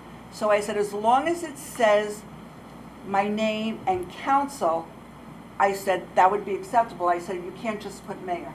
True. Mayor Swager, it has to be council. And then I said, the most important people who worked on this committee were the committee members. And so that if anybody had any questions, they could contact them. So every member of the committee is on there. And I know that Councilman Steve Saliani's name should be on there because he attended the meetings. He was the liaison between us and between me and the committee. And his name should be on there. That's my job. It's my turn. He asked me. And I said, yes. I worked on this committee. They would call me with different questions. I did not know they were putting up a banner. It wasn't until the last minute that it was brought to me, and that's when I said, well, it should say it, and council. I did say that. I said it shouldn't just be my name, because it's and council. It's and council. But I think out of respect, I am due the respect. I am the mayor. And that was it. Mayor. And I'm working very hard to get donations with the Chamber of Commerce. They all know I've been working on it. And they know to call me. They call me, the businesses. They contact me. So, yes. Mayor, we all work hard. I come to some of those meetings with you to work with the Chamber of Commerce, as you know. I don't want anything to overshadow. To me, this committee was extremely highly functional, and I don't want it to get lost in any of this. I thought what we've done in a short amount of time was pretty good. And I think the committee should. To me, and I've been clear with this committee from day one, is I don't care about my name. It's all about my job as liaison is to do what they ask, and they gave me a list of demands. Not for lack of a better term, but to be honest, guys, you gave me a list of demands, and you said help me with the obstacles, and one of them was even helping with the SAO, right? We had some issues we had to overlook.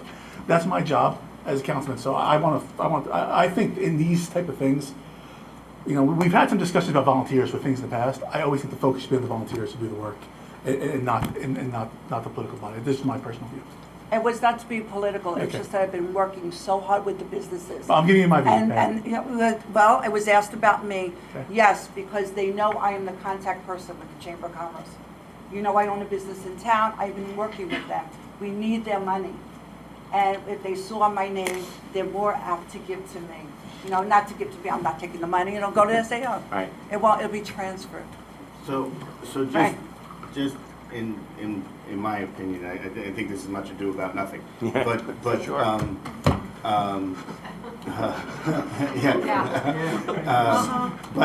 But to say Mayor Schwager and council, I don't mind. I think, to me, it's rude to leave the council's names off of it. If you're gonna name one, you name the others, or just mayor and council.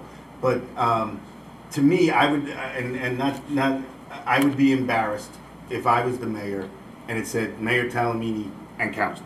Let me ask you this, if it was one of your own, would you I have would them be remove the embarrassed. name? I would be No. embarrassed. No. I would be No. embarrassed. No, you would not. But Linda, if you're okay with it, then that's fine. I'm okay with it. And like I said, much ado about nothing. So I want you to know, I that's was at a ceremony today in Hackensack. It was a very big ceremony, a lot of people there, and they said, oh, we read about Oakland in the paper. What is going on with this banner? Why are they making this so political? And because they've read the article, it's what people remember about Oakland. What is with this banner? You're the mayor, of course your name should be on it. If there's a sign, a street sign, Mayor so-and-so. You go into Manhattan, it's all the mayor of in Manhattan. If you got But any it doesn't town where say there's a Mayor mayor, so-and-so and it's, council. listen, I It think I doesn't- due it's- respect because I am working with the chamber No, and that's I'm gonna great. bring And in the money for it. You deserve the respect as much as the council deserves the respect. And it's. You want your name on it, we'll put your name on it. I'm just saying, it's, to me, that's the way it comes off to me. That's all. But again, much ado about nothing, move on. We'll put your name on. No? Or you're the banner designer. Anybody else? Question. Could you explain this little copyright thing Mr. Heffernan is talking about? thank you. Yeah, I'm a little confused. I didn't If the township constitutes a committee and someone does work on behalf of that committee, that's property of the town. It's not property of the individual. I respectfully disagree. Well, that's Okay. your So opinion. that's- So then, I guess if That's that's the the law. case, so if that's the case, we don't have a path forward then. If Mr. Heffernan is You dug can in. authorize your own banner as the council. Yeah. I mean, the issue here to me from a legal standpoint is the issue of the council has to approve this banner. The committee cannot approve the banner itself. I mean, has I to get be it, the but where are council. we with this, what is this copyright stuff? I don't know. I don't know either. I don't do copyright. I do other kinds of law. So may I answer? I researched copyright. I don't believe that It's not the open legal yet. opinion from the public should be considered by the council. Well, first of all, it's not open to the public. Yes. Secondly, it's during work session, it's a discussion item. I am not embarrassed having my name on it. I do not know copyright law because I do divorce, real estate, and prosecute, but I don't do copyright law. So I'm the wrong person to ask about copyright law. And I'm not embarrassed of my name. I just feel that when it was presented to me, it just said Mayor Linda Schwager, actually, and I said, no, it should say, if you're going to use my name, it should say "and council." And I had asked Mr. Heffernan, go back to the committee, see if they'll approve that. And I said it also should name all of the workers because the photos on the banner are product of their hard work. And they're going to be doing fundraising. We're going to be working together to do fundraising, that they should be on there. And I said Councilman Saliani should be on there because he was the linchpin. He was the connector between the committee and the council and me. And his name is known among a lot of the businesses. As you heard, he comes to chamber meetings. So I said, we definitely have to have his name on. But really, nobody else on this council worked on it. So it was just council. I said, put their name, council, open council. And that's how that I was able to get him to change. Anything else, I could not get him to change. He did the banner. I didn't design it. It's the borough's property. Right, but I didn't design it. It doesn't matter. It's the borough's property. But I don't know, he's asked about copyright. I don't know about copyright. All I I'm know is... advising you at the council that whatever they'd like to do to the banner is permissible. It's your property. I mean, that's still like to say that Rich did something as the borough administrator and now it's his. You know, if you're working as part of the town under a committee, that's the town's It's typical corporate work process. Yes. All right, so where we go from here? it's your option. I mean, I'm not gonna weigh in on what the banner says. It's up to you, if you want to authorize the banner to go up, or you don't want the banner to go up. That's the bottom line. To me, again, much ado about nothing. I am. Just make the motion, we gotta move on. Yes, just I make a motion to allow the banner to go forward and as is. Second. Any objections? Any roll call? Roll call, no. Motion, all in favor? Aye. Aye. Aye. Opposed? Fine. It's done, it's over. Now I need help with fundraising. The chamber will have a chamber meeting, and Councilman Saliani will be there by my side and asking for money. Listen, I'll knock door to door for this. Okay, we're going I wanna to be get this doing done. it. It's going to be beautiful. If you've seen the pictures, I mean, thank you to this committee. They worked so hard. Ed Clark, unbelievable what his designs. And Tom, thank you. And Kevin and Mike, thank you. And Lee Heyman, thank you. Without you guys, we wouldn't have what we did. How many years ago it was going to, what was the original, Station Park, and nothing happened. And now after a short time with Bush Plaza, it's as Mr. Heffernan said, it's the gateway of Oakland. It's going to be the start. It's not open. Sit down. Where can we see It's not open Sit session. down, we're not open yet. Sit down. Where Okay. can we see it, Mary? What? Yes, we have pictures, and Mr. Heffernan has pictures. He will show you the pictures. Can we just get them posted on the Okay, website? next. Political Contribution Disclosure Ordinance, State Elections Transparency Act. I have tried to figure out what this says, and I haven't figured it out. I'm getting different opinions on what it really says. Do you I'm gonna make understand it very easy for you. Would you please? So currently, the way that the state election law, or the way that the law previously worked, there were state contribution limits there, and the local municipalities were permitted to enact ordinances that would create their own restrictions. This led to what, in the legislator's opinion, not my opinion, was a patchwork of laws, difficult for people who make contributions in a lot of different towns to follow. So they said, here's what we're going to do.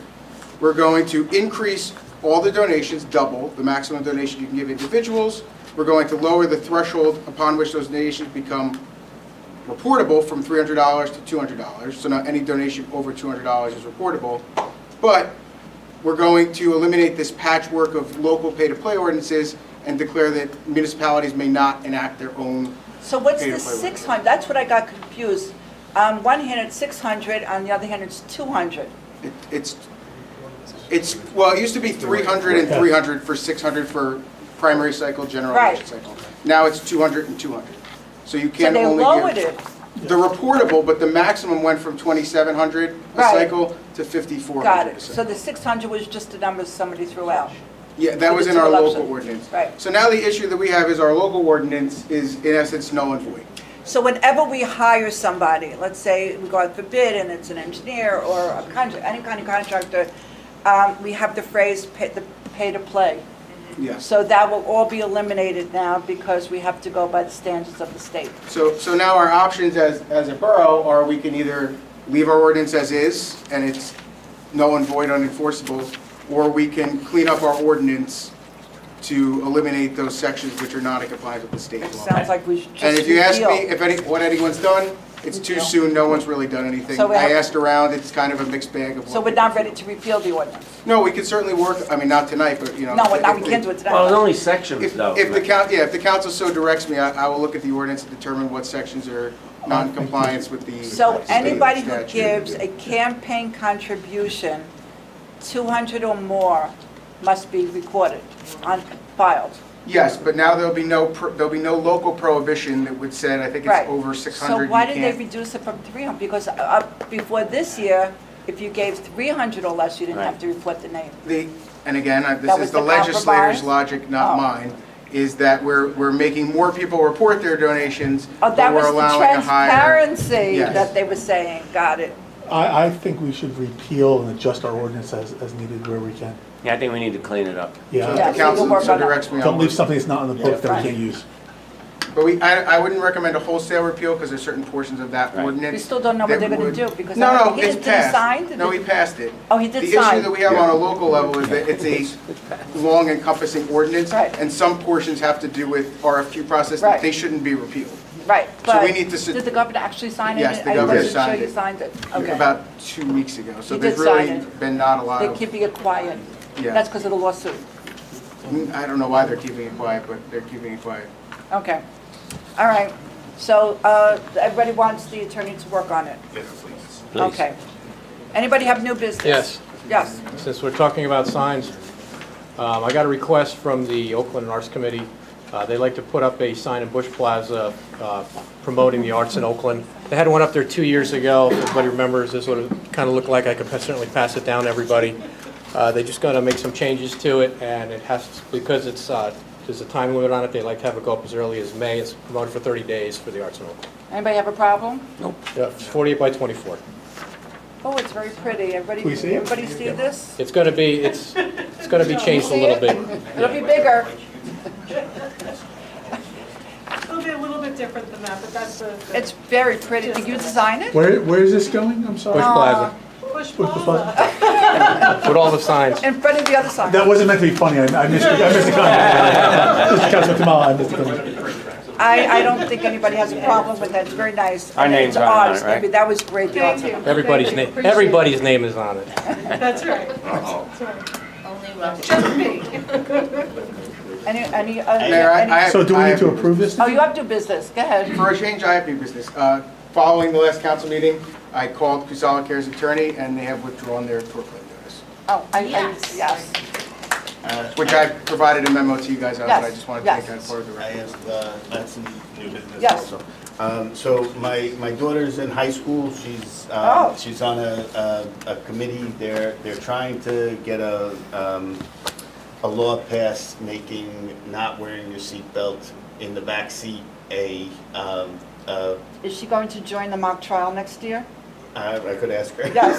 But they're trying to make it, so you could get pulled over if someone's not wearing the seat belts in the back seat. And so she contacted Assemblyman Orth and someone on the committee contacted Holly Shapizi, and he sent me a copy of the bill that they're going to go forward, and he asked if we would endorse it. So I'm going to get a What copy. age?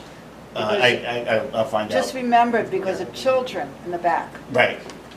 That's what it's more about the safety of the children. They want to make sure that they're getting, because I don't have the facts with me, but there's a significant rate of fatalities when people don't have the seatbelts on in the back seat than if they do. So, but if I get a copy of the ordinance the bill sent to Rich, and then maybe we could just.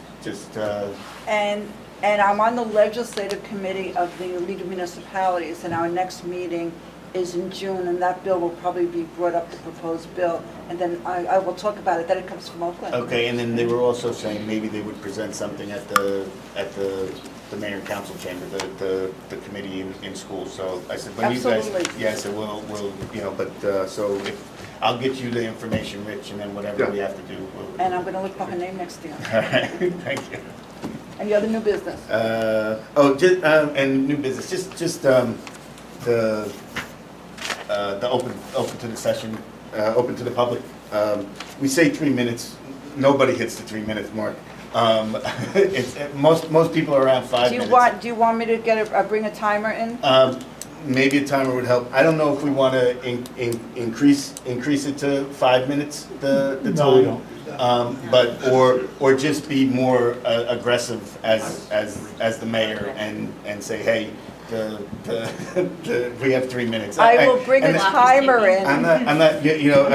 Just. There are towns that do that. They have a night timer. What I'll do, Yeah, we Actually, had one Councilman- 12-minute presentation, I won't mention who. But, Different hats. I'll but- bring a timer next council meeting, Right. just so we'll have a reference, it's- and I'll it's- set it at 3 minutes, I mean, and we'll see what happens. we set the limit for a reason. Yes. That's all.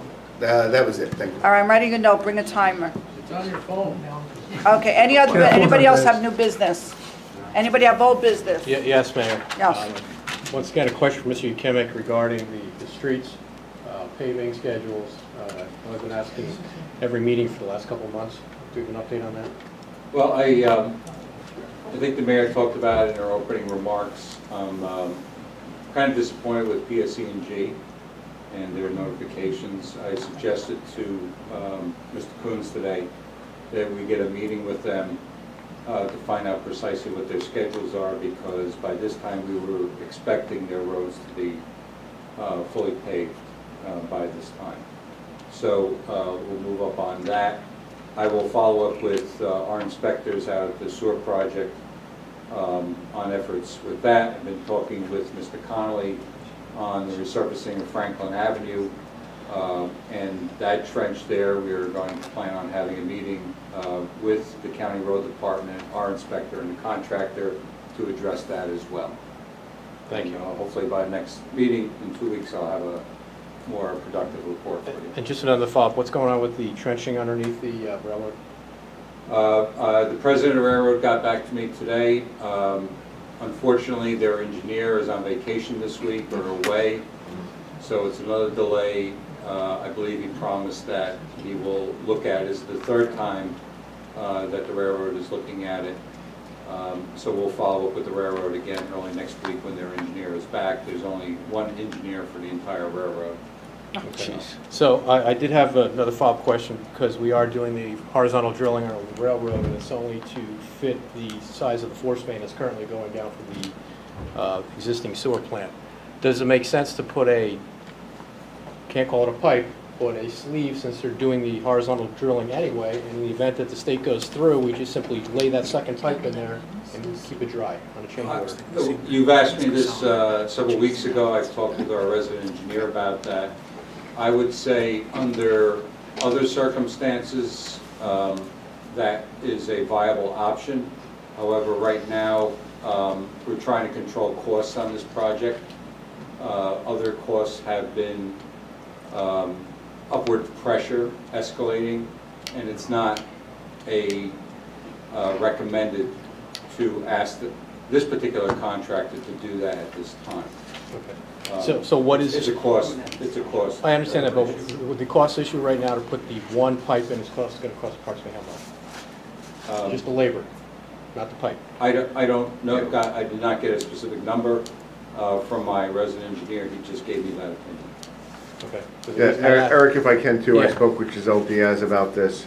She actually was not as positive in terms of the engineering prospects of trying to put two pipes side by side, given the particular method that's being used for the boring. With this hydraulic method, there's too much, in her opinion, there's probably going to be too much movement of material to be able to place two pipes side by side at the same time.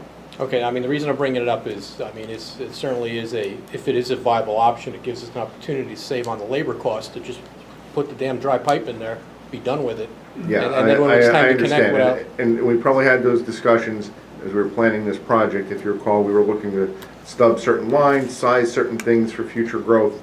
And if you recall, the DEP at every turn said, no, no, no, here's your permit. It can only be sized for the existing treatment plants. That's it. We don't want you doing anything else. No, I understand that, but we're not calling it a pipe, we're calling it a sleeve. I'm just saying, can we revisit that, or is this a final decision? Honestly, I don't think that there's time. I really don't. Given the fact that the county's paving the roadway, we're under pressure to get this done so as to not negatively affect their schedule and delay that any further either. And the fact that it's very challenging, apparently, to get the subs to line up and get their availability to sync up. I'd hate to lose the upcoming window to have the sub on site doing this work, because we don't know when we would be able to get it back. So let me ask another question. Is it possible to size it a little bit larger, or does it have to be a specific diameter?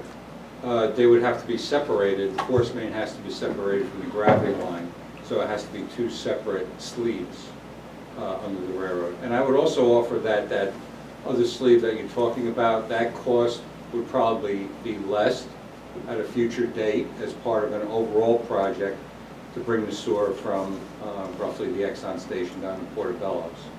So I don't think we're going to save anything on cost by doing this at this time. Thank you. Anybody else have an old business? Speaking of roads, it's only a Band-Aid, but if there is a pothole on your street or you've seen a pothole, call DPW, they will come and fill it. I mean, I know. What? I know. What happened? It's just extremely loud when you pour the water. Yeah, sorry. Makes you thirsty. Yeah. Sorry. So, there's a list of roads that are on the list for repaving. If your road is on it, it'll be repaved. If not, and there's still potholes, DPW will come and fill the potholes. So in the meantime, it's only a Band-Aid fix, but if you see a pothole, either contact me, I will contact Rich, and contact DPW. We'll get your pothole at least filled in the time being. Any other old business? Therefore, let's move on to council. We'll start with Council Talman. You gonna bring up Memorial Day? Well, just with public events. Just thank you again to public events. We do have the Memorial Day Parade. We had the Easter Parade. I missed the last meeting. I was at a family function, so I couldn't attend the last public events meeting. But we always need members. We definitely need marchers in the Memorial Day Parade. Thank you, Maine, for reminding us at every meeting, and thank you for all the work that you do. And that's about it for public events. Finance, again, thank you so much for all you guys do down there. It's a lot of work, the budget, and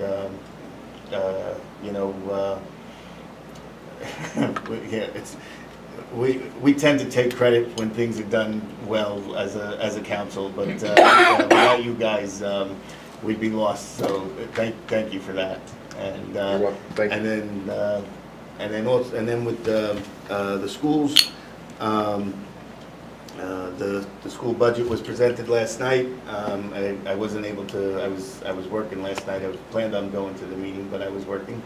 And we also we had the joint meeting the other day with the mayor, myself, Councilman Pignatelli, and members of the school board and the superintendent about and the police chief and the police chief about the officers. And I think it's a great thing that what they're doing, having the children's safety in mind, and even the staff's safety in mind.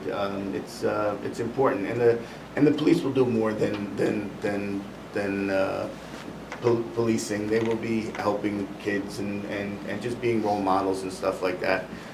It's a good thing, and from what I understand, it's a little contagious. Wyckoff and Franklin Lakes are now talking about it, and they'll probably have officers in the schools soon too. So we're ahead of the curve, which is good in terms of hiring. So we make sure that we get our guys first, and we make sure that we have our positions filled. And then that's it. Thank you, Mayor. Do you know they have, Dr. Carrera called me today and told me they have applications already? Yeah. Thank you. Councilman?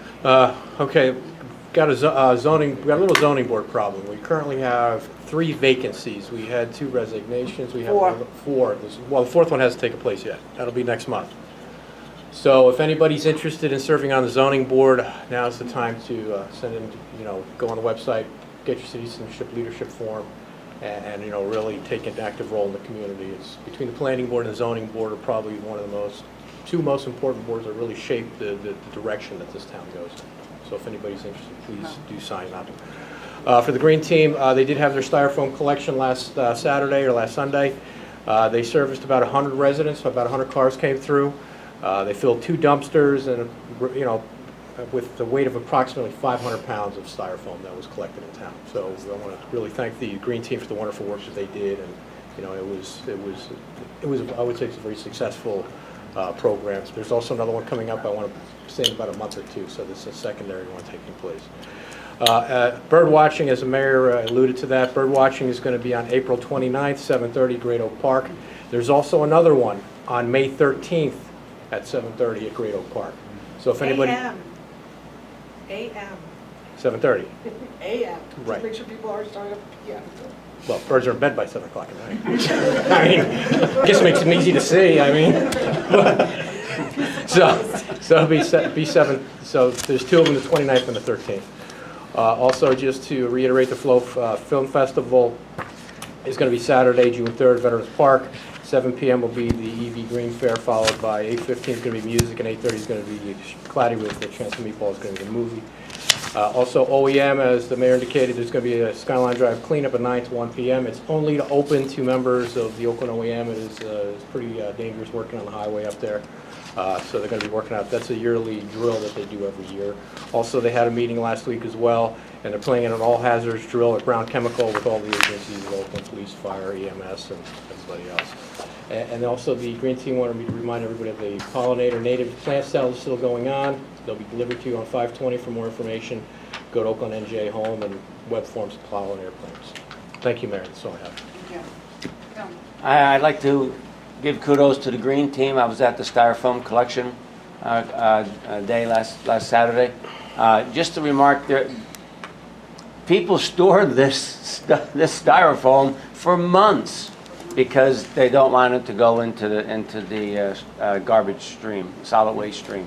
So kudos to them. I mean, I think even Allie said people were delivering Styrofoam to her house. She had to put it in her living room because people are really conscientious about this, bringing really big pieces of Styrofoam. And like Councilman Kamala said, we filled two dumpsters. I was shocked, but people were there a half hour before we opened even because they want to make sure to get it out of the garbage stream, solid waste stream. So kudos to the Green Team. They did a really good job. A bunch of dedicated people to the environment. They really are. From the police department, Chief Sanzari said, as for patrol during the month, officers conducted 312 motor vehicle stops and issued 519 motor vehicle summonses.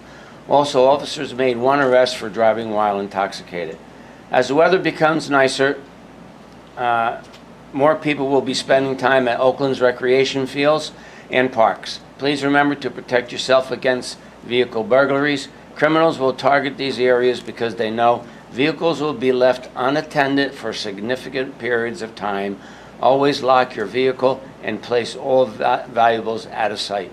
And again, I mean, a lot of vehicles get stolen because people leave their key fobs right in the out in plain sight. Of course you're going to get robbed, So take the chief's warning. Even down at the rec field, keep your valuables out of sight. Make sure your doors are locked to prevent thieves. Just as a little aside, the mayor asked me to bring this up. I was telling people I almost got scammed tonight. Someone called me up and wanted my Medicare number. And I said, no, I'm not going to give it to you. He says, I'm allowed to have it. I said, I don't care if you're allowed to have it or not. I'm not giving you my Medicare number. He said, well, look on the back of the card. I said, I can ask for it. I said, I don't care what the back of the card says either. You're not getting my number. So, and the reason I'm bringing this up, to all senior citizens, please, do not give your Medicare number out. Only if you're at a doctor's office, obviously, you're getting medical attention. But to somebody call you up, and he was pretty persistent. I said, I don't care. I'm not giving it to you. And I hung up the phone. So be careful with these scammers that call you on the phone. Don't give your Social Security number, and don't give your Medicare number. And as they always say, IRS will never call you up and say you owe us money. They'll always send you a letter. So be careful of the scammers. They really do go after senior citizens. I guess we're kind of gullible. I don't know, but senior citizen bingo May 4th, 12 o'clock at the building. With the Chamber of Commerce. Yes, Chamber of Commerce, right. Thank you to Chamber. Team up to clean up. We've all mentioned this. You know, we want to keep our town pretty, beautiful. Garbage and litter does not present a nice, clean community. But anyway, if you're gonna participate at the Danny DeLea building at 9 o'clock, right, Jerry? 9 o'clock. I think the only thing to ask them to bring is gloves, right? They provide the bags and stuff like that, right? Yeah. And we are going to have refreshments? Yes. So you're going to get refreshments too. Environmental Commission and the Green Team walked Stewart's Woods. Yes, right, Andrew? I didn't realize how big it is. I mean, that's really a sizable piece of property. There is a drainage ditch. This is for our borough attorney. Engineer. I'm sorry. I'll be glad for the borough attorney. I bless you, magnum cum laude for law. No, for our engineer, I'm sorry. There's a drainage ditch there that it backs up. It goes for quite a long distance. So the Environmental Commission and the Green Team would like Boswell Engineering to give us a map of Stewart Woods. You probably have it, I would imagine. So if you could get a copy of the map, one for the Green Team, one for the Environmental Commission. And we really have to talk about that drainage ditch because if something is blocking it, I don't know if you know what the cost would be to get, I guess it's a rotor-rooter. I don't even know what they would use to unplug that drainage ditch. It's considerable distance. It's big. It's got to be over 100 feet long. I'll take a look at it. Okay, would you? And what the Green Team and the Environmental Commission would like to do, I can't say anything about the Green Team because I'm not on the Green Team, but the Environmental Commission, they would like to protect native plants in the area, and we would like to put up a deer fence.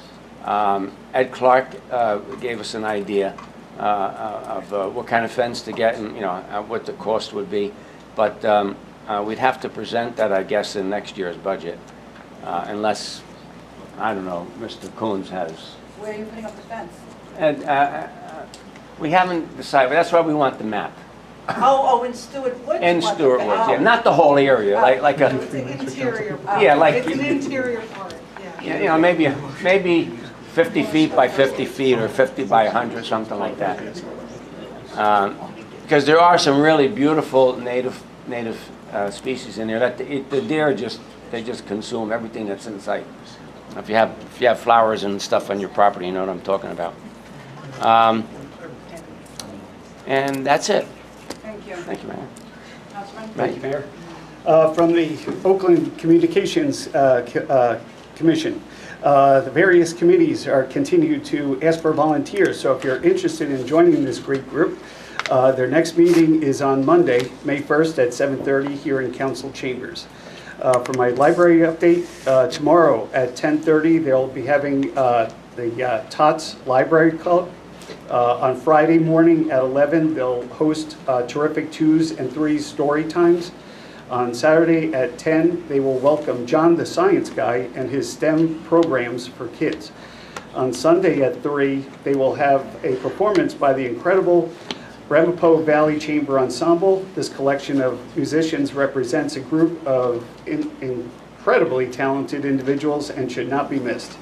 Register online or call the library. Heading into next week, they'll have the Girl Scout story time on Monday the 1st at 4 p.m. where they will read aloud to children. Also, they'd like me to remind everyone that they have meeting rooms that are available to all residents and nonprofit groups. And if you're interested in using one of these, please contact the library director. Thank you. That's it. Thank you. Councilman? For recreation, Mayor, thank you for this instruction meeting. The softball clinic is this Saturday at 2 p.m. Also, important announcement for summer rec. Summer rec, we need some male counselors for summer camp. We're looking for 16-year-old males to help with for the male. 16-year-old for the open camp. So anyone interested in working at the open camp, please contact please contact Oakland Rec, contact Mike Guadagnino or myself. On May 10th at this council meeting, we're going to be honoring our wrestling champions who went to the state championship and our 2 basketball champions. So next meeting we'll be honoring some champions. And then June 3rd, wrestling and softball, May 10th. And on June 3rd will be our softball baseball parade. DPW, want to remind everyone, please, if a street light's out, call 201-337-8103. You're getting to the season where you tell your kids don't come home until the street lights come on. Well, if they don't come on, they're not going to come home. So make sure you call and report street lights that are out. That's all. And I was also on the finance chair. I do want to thank Rich and Dave for all the work. We had several conversations. I know Dave, a couple of them were 6 o'clock in the morning. So I appreciate all the work you did on the budget for this year. Mayor, before we leave council reports, I'm sorry.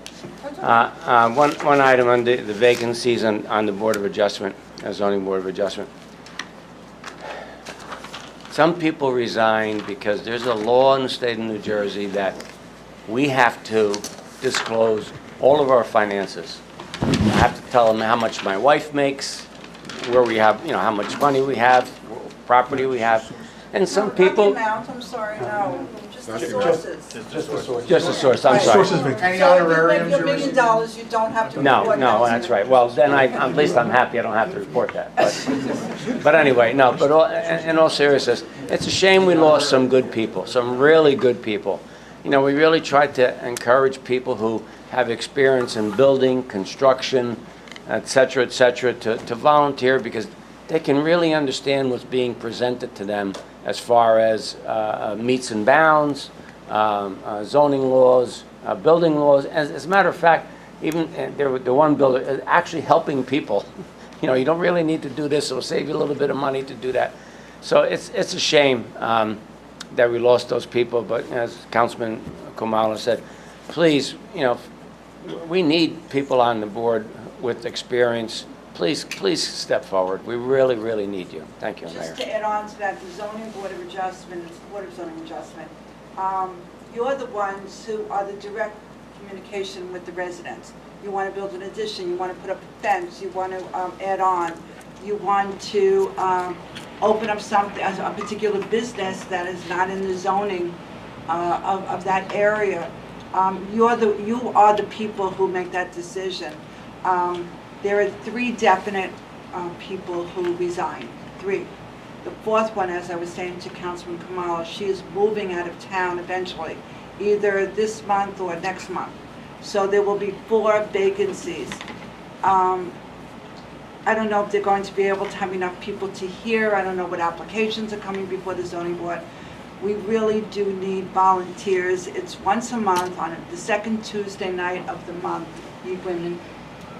There'll be absolutely no women on that board. There'll be, and as far as the financial disclosure, you do not have to tell how much money you make. No, but where you get your money. Yeah, so councilman will not have to report his $1 million. No, I wouldn't have to report that, No. thank God. But you do have. I wouldn't be here if I had $1 million. You just have to report your sources, and if you're married, your family sources, if you own any properties in town. But you don't have to talk about the amounts. But it is a privacy issue that some people felt that they did not want to disclose and objected, and therefore, rather than fill out the required form, which is required by state statute, not by Oakland, but by the state, you must fill out the form, and if you refuse, you cannot remain on the board, so they resign. Mayor, but we do need people. We also need, we need a lot of volunteers. We also need 2 members for the Board of Health. Oh, really? They'll be moving out of town in June. That's right. They'll be moving out of town in June. The Board of Health passes laws. I mean, just like council here passes laws for the town. The Board of Health passes laws also. So, people had some questions about raising poultry at one time, about ducks, about dogs, about cats, about kangaroos, or whatever they have in their backyard. But the Board of Health is a quasi-judicial board. I mean, they have their own powers and duties given to them by the state legislature. So we'll need 2 people for the Board of Health. I mean, I know that the board president would like, not mandatory. It's good if we can get medical people. We have We have a registered nurse on it. We have a health officer. We have someone, a pharmacist. So it's good if we have someone who has experience in the field of medicine or health. So they're moving in June, you said? June, yeah. So then we'll have 2 vacancies on the Board of Health Yep, also. that's it. All right, well, at this point, motion to open to the public. So moved. Second. I don't have, all in favor? Aye. We're starting with the 3 minutes now. I don't have a timer. Next meeting, I am bringing a timer and putting it up here. That's not gonna be a good look for you, just so you know that. You sitting there with a timer is not gonna be a good look. Mike, why don't you? No, I'll give it to Mike. Yeah, it's not gonna be a good look for you, seriously. No. 34 Hopper Street, and actually, that's what I was gonna talk about. If you come here and you're talking to me more than 3 minutes, bring a friend. Because then your friend can come up and say, my name is such and such. I came with my wife one time, I thought that may have happened to me. My name is such and such, and then I yield my 3 minutes. There's a key to remember that. I yield my 3 minutes back to you again. Because if we're only gonna get 3 minutes, it's tough to fight, it's tough to respond to 36 minutes of talk. And where is she? Back and forth, being baited back and forth. So then that's got to stop too. So it's tough for those 3 minutes. But if you're going to come and you're going to be more than 3 minutes, bring a friend. Look for someone who's not going to be speaking here to come up here and yield your 3 minutes so you can get to say what it is you need to say. Thank you. Great idea. Thank you. That's why he's on these committees. At the end around Russ. He's so objective, right? William Sisti, 12 Eagle Crest Place. I'm speaking right now as an Oakland TV committee member. We need volunteers too. Viewership is up. We need people to run the cameras, the microphones, and record different town events, because all of us can't make it all the time. So anyone who can come, please sign up. And then the second thing, as citizen William Sisti, currently there's only 3 units on Airbnb. 2 houses have, one house has a room, one house has, like it's a second floor, like dormer, and there is one house fully for rent. And it's kind of by Segovia in that area by itself. But that's the current listing for the whole month of May on Airbnb. I didn't do vacation owner by rental, but just have an idea of Oh, thank you for telling us. how many houses are there. Just 3. Again, one is 1 room in a house, I guess by. There's one house with two separate, it's 2 separate apartments. It's not listed. Oh, maybe it's because you rented them. I did the whole month of May, so it must be a great rental for him. He booked the whole month. There's just one house has like I think this second floor dormer, and there's one house that we probably will driven by as you go over the bridge by Segovia, and that's the only 3. Thank Okay. you. Thank you. Thanks for the information. Real quick, 30 seconds, real quick about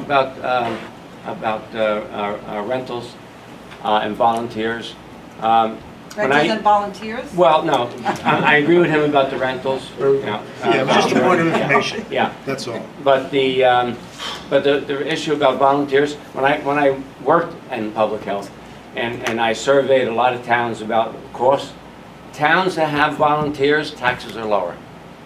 Because if we have to pay people, if we don't get volunteers and we had to pay people, your taxes would definitely go up. So Yeah. you're talking about taxes, talking about volunteers, we need volunteers. That helps us keep taxes down. It's one of the things that'll help us. Okay. Thank you. Thank you. Hello. Matthew Goodrich, 72 Hiawatha. So here I am. You guys could have prevented me from coming up here again, but you didn't. So Mr. McCann sits here. He repeatedly uses his committee time to spew his opinion back and forth with residents. And I was really hoping that one of you would follow his suit. But sadly, it's just continued silence. So, followed by my next question for the borough attorney: how much can be donated, and maybe you don't know this yet, for these contributions to like a PAC for like recalling somebody? So as a general matter, they double the limits.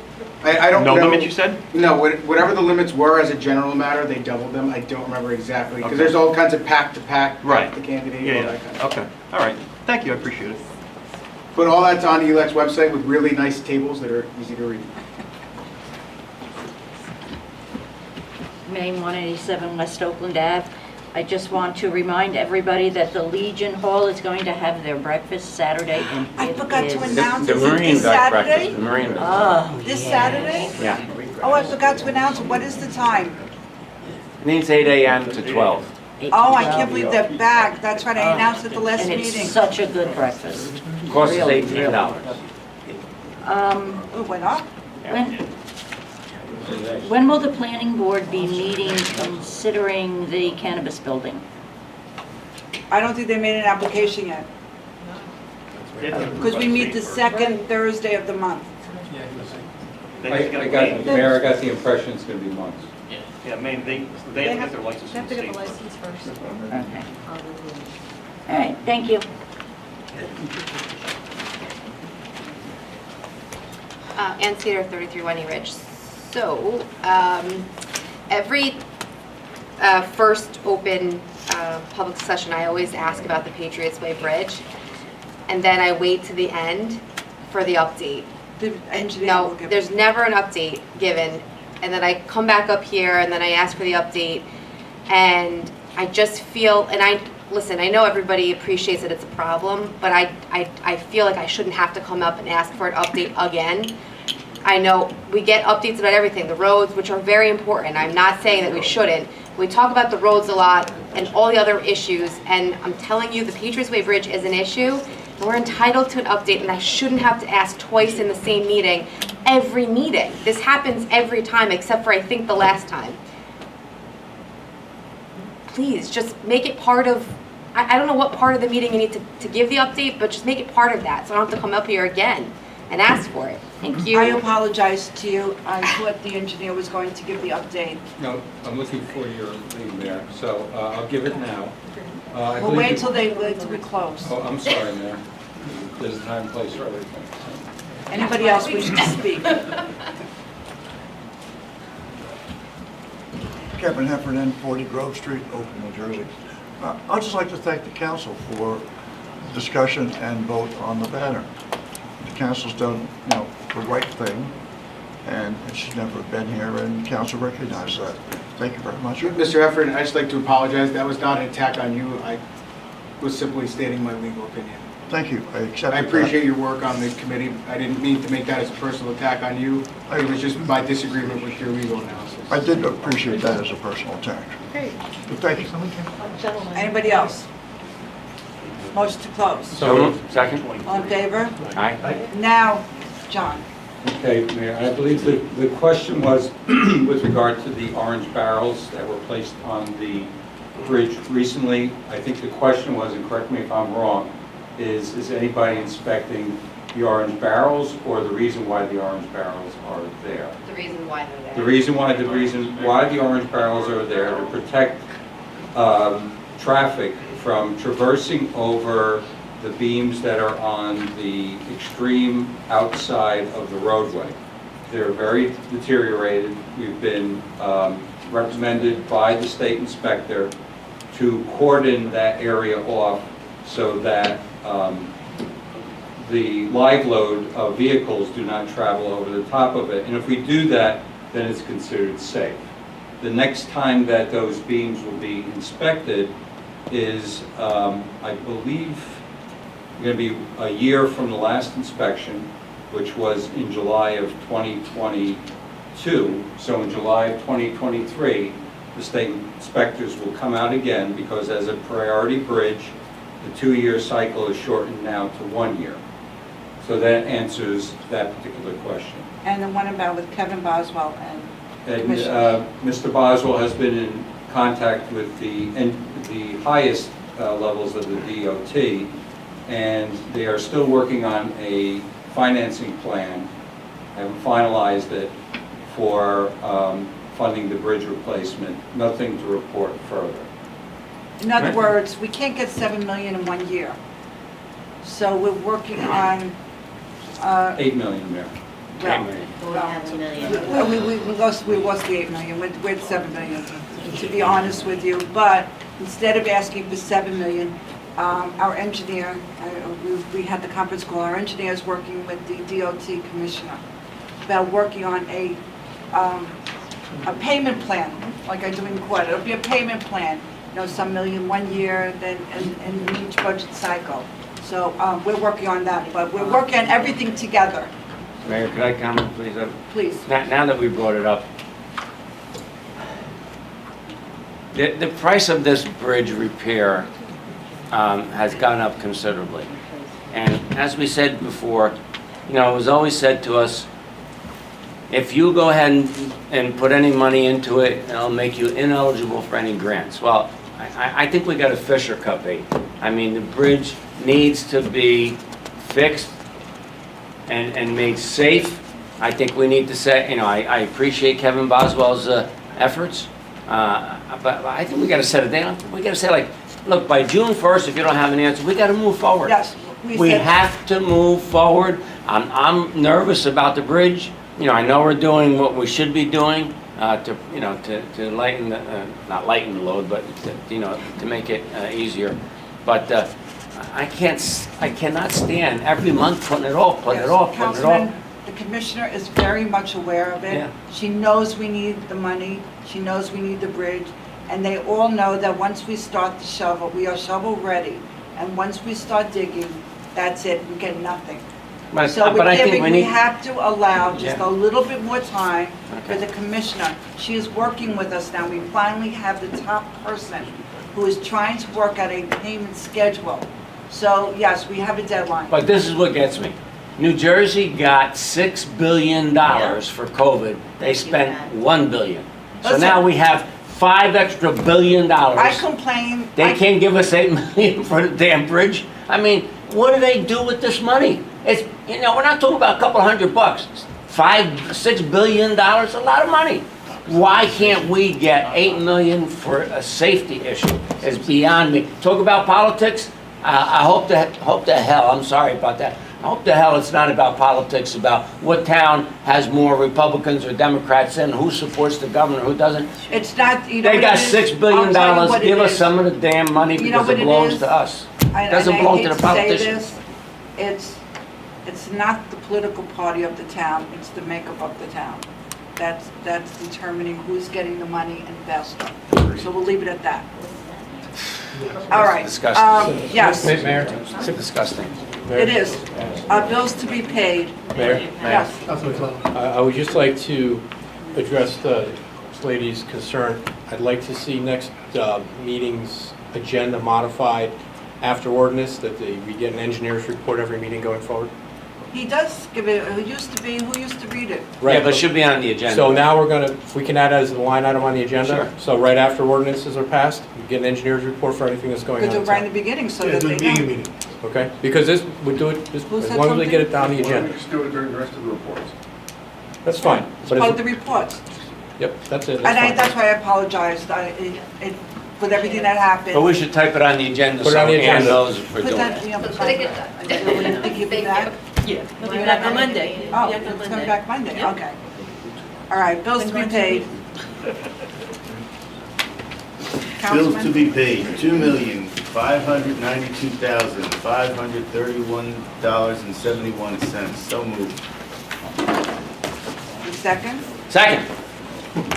If you read the bills list, you can vote. Roll call. Councilman Pollak? Yes. Pignatelli? Yes. Saliani?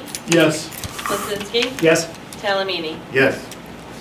Motion to adjourn. So moved. Second. All in favor? Aye. Next meeting is May 10th, right here at 7 o'clock. Drive safely.